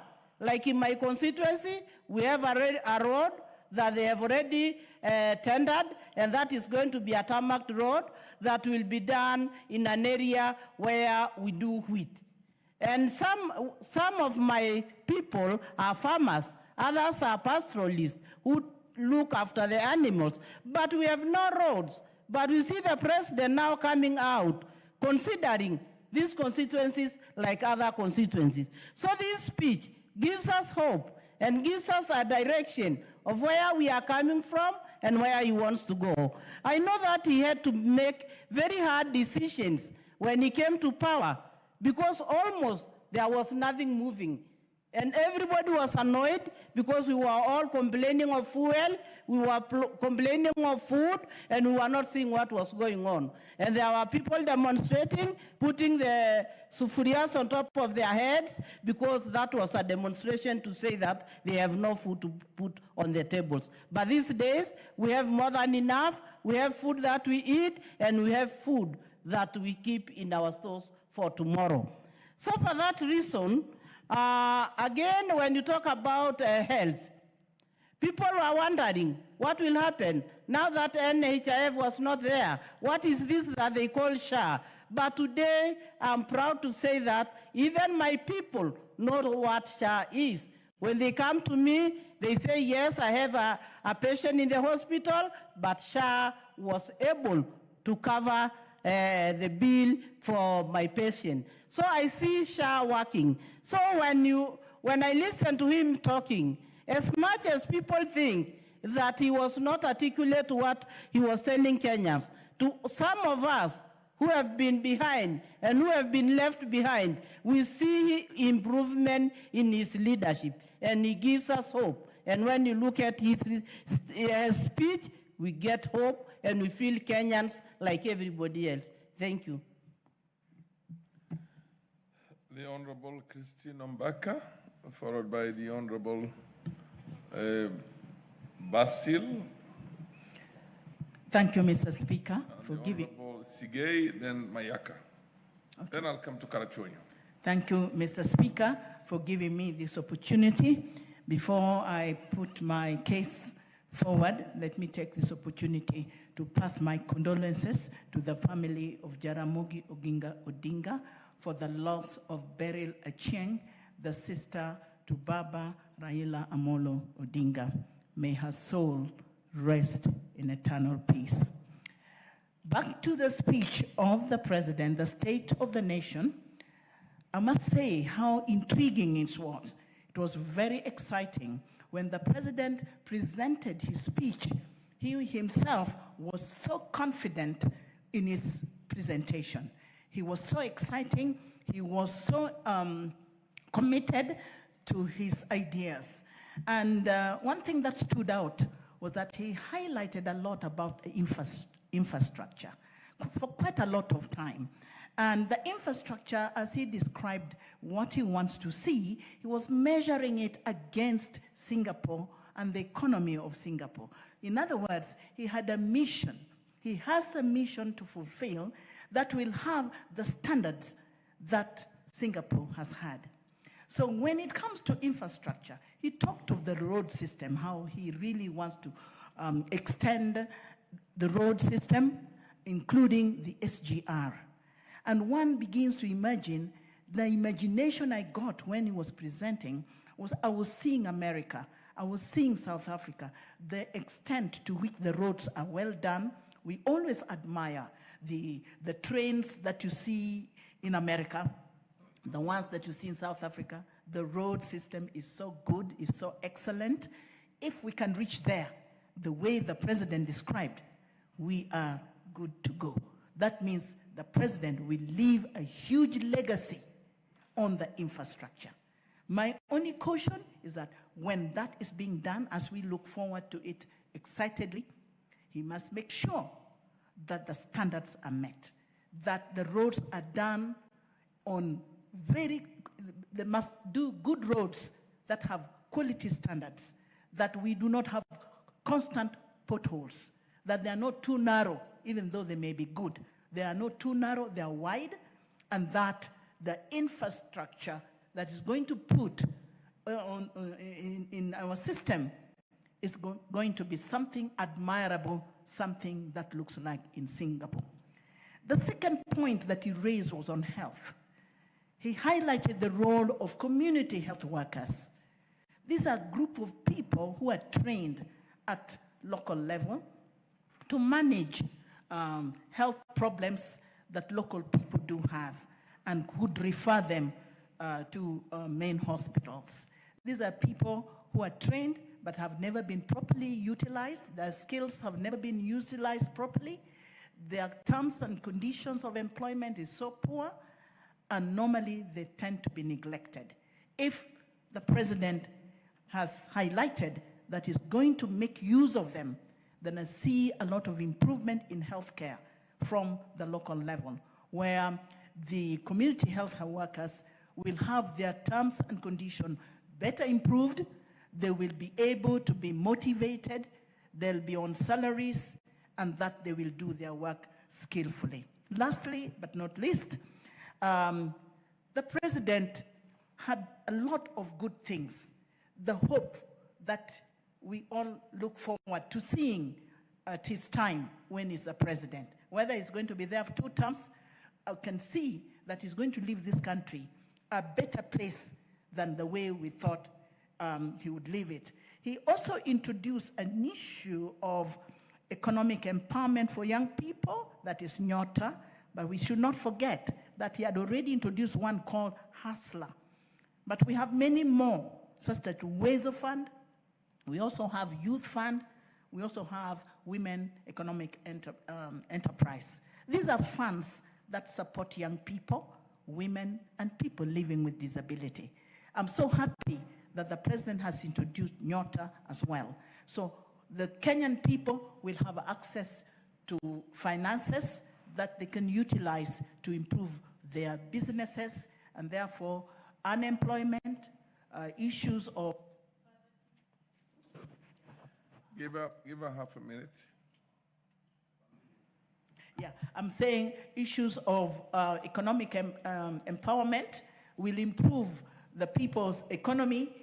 They will be employed, self-employment will be there, and the people's lives will improve with the kind of funds that is supposed to give them empowerment. Thank you very much.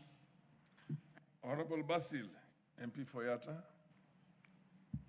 Thank you, Mr. Speaker. I rise to support the speech that was made by His Excellency, the President of this country. From onset, I want to applaud the President for making a very solid speech.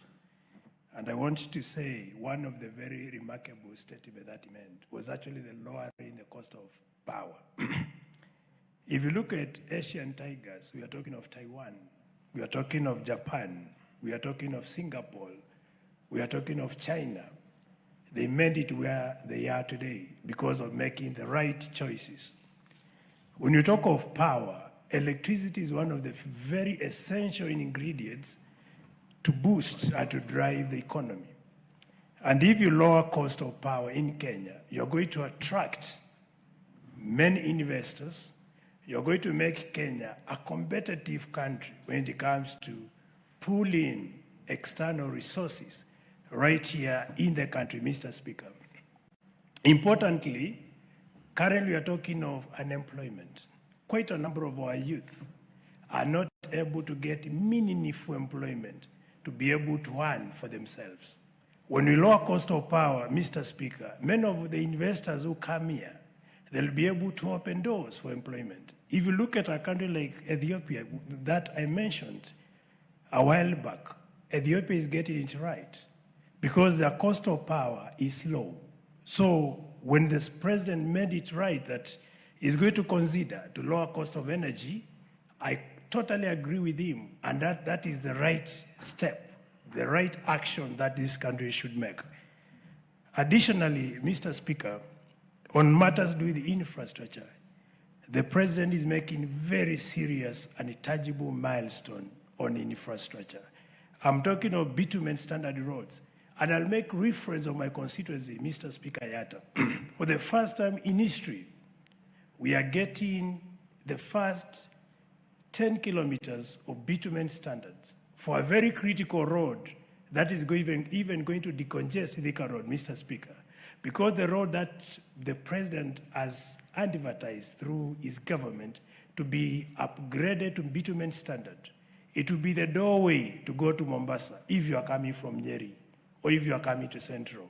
For people who have no business in Nairobi who want to get it to Mombasa quickly, they'll now use Yatta as an alternative, Mr. Speaker.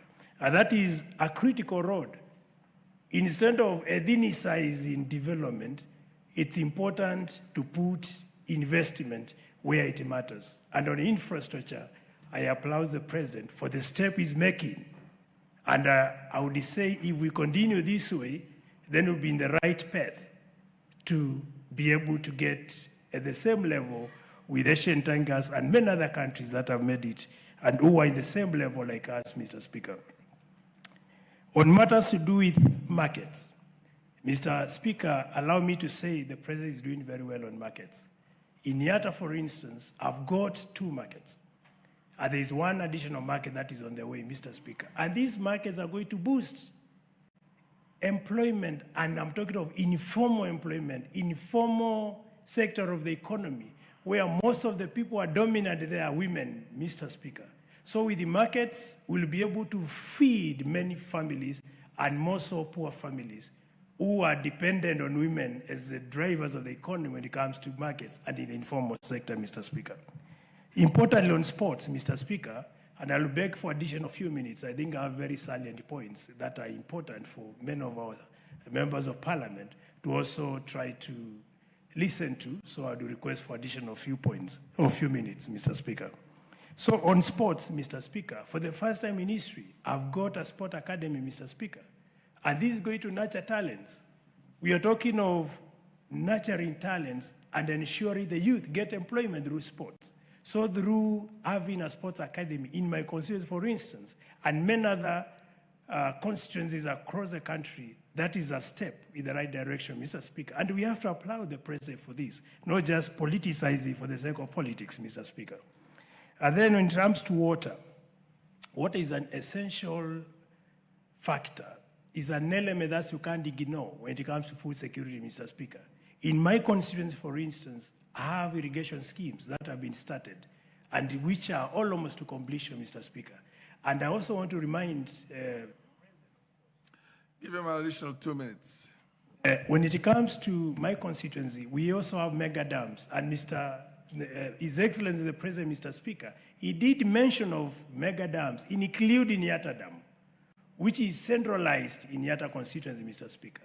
If this dam eventually be constructed, it will be a game changer on food security in my constituency and its environs, Mr. Speaker. We are talking of Thika East, we are talking of Muranga, and many other constituencies, that is Gatanga and others, that are bordering Yatta constituency, who are going to benefit from Yatta Dam, Mr. Speaker. And then lastly, technology. Mr. Speaker, His Excellency is investing in digital hubs across the country, Mr. Speaker. And some are in my constituency, another constituency, Mr. Speaker. The digital hub is a key drive when it comes to technology. We are talking of what you call exponential age, technology age that we are talking about in the country today. We can't be able to move if we don't get it right on technology. And I do applaud the President for focusing on digital hubs, among other technology investments. So it's important we give credit where it's due. And then finally, it's about research. That's an area we need to put more resources into to be able to put our country at the same level with the countries like China and many others that are embracing themselves with research through, that is technology through research. So thank you, Mr. Speaker, and I support the speech. Thank you. The Honorable, who was next? I had said Honorable MP for Sotik, then followed by the MP for Karachuonyo. No, from Mayaka, Karachuonyo, and then Abdistrat Khalif. And then, of course, we'll come to you, Kimei. Mr. Speaker, sir, I want to also stand here to support the very excellent and eloquent speech given by His Excellency the President on last week on Thursday. Mr. Speaker, I want to join my colleagues in applauding the President for making such a visionary, bold, honest, and a speech with a lot of hope for Kenyans. Mr. Speaker, when I saw the President making a speech there, I could see a confident President. But the catchword, Mr. Speaker, in his speech, was about moving this country from third world country to first world country. And Mr. Speaker, he gave us a roadmap in which it has never been given. But Mr. Speaker, you can understand people who are not believing in the President. I understand them, Mr. Speaker, because this country has tried several times to implement things like housing, implement things like universal health suffrage, but it has never happened. But with now, there's the President who has taken bold steps, sure steps, and he touches on serious and fundamental areas of this economy of this country. And therefore, Mr. Speaker, I want to say I was very happy to hear the President, particularly touching on agriculture, a critical area. Agriculture is a critical area, and for the last 2 years, Mr. Speaker,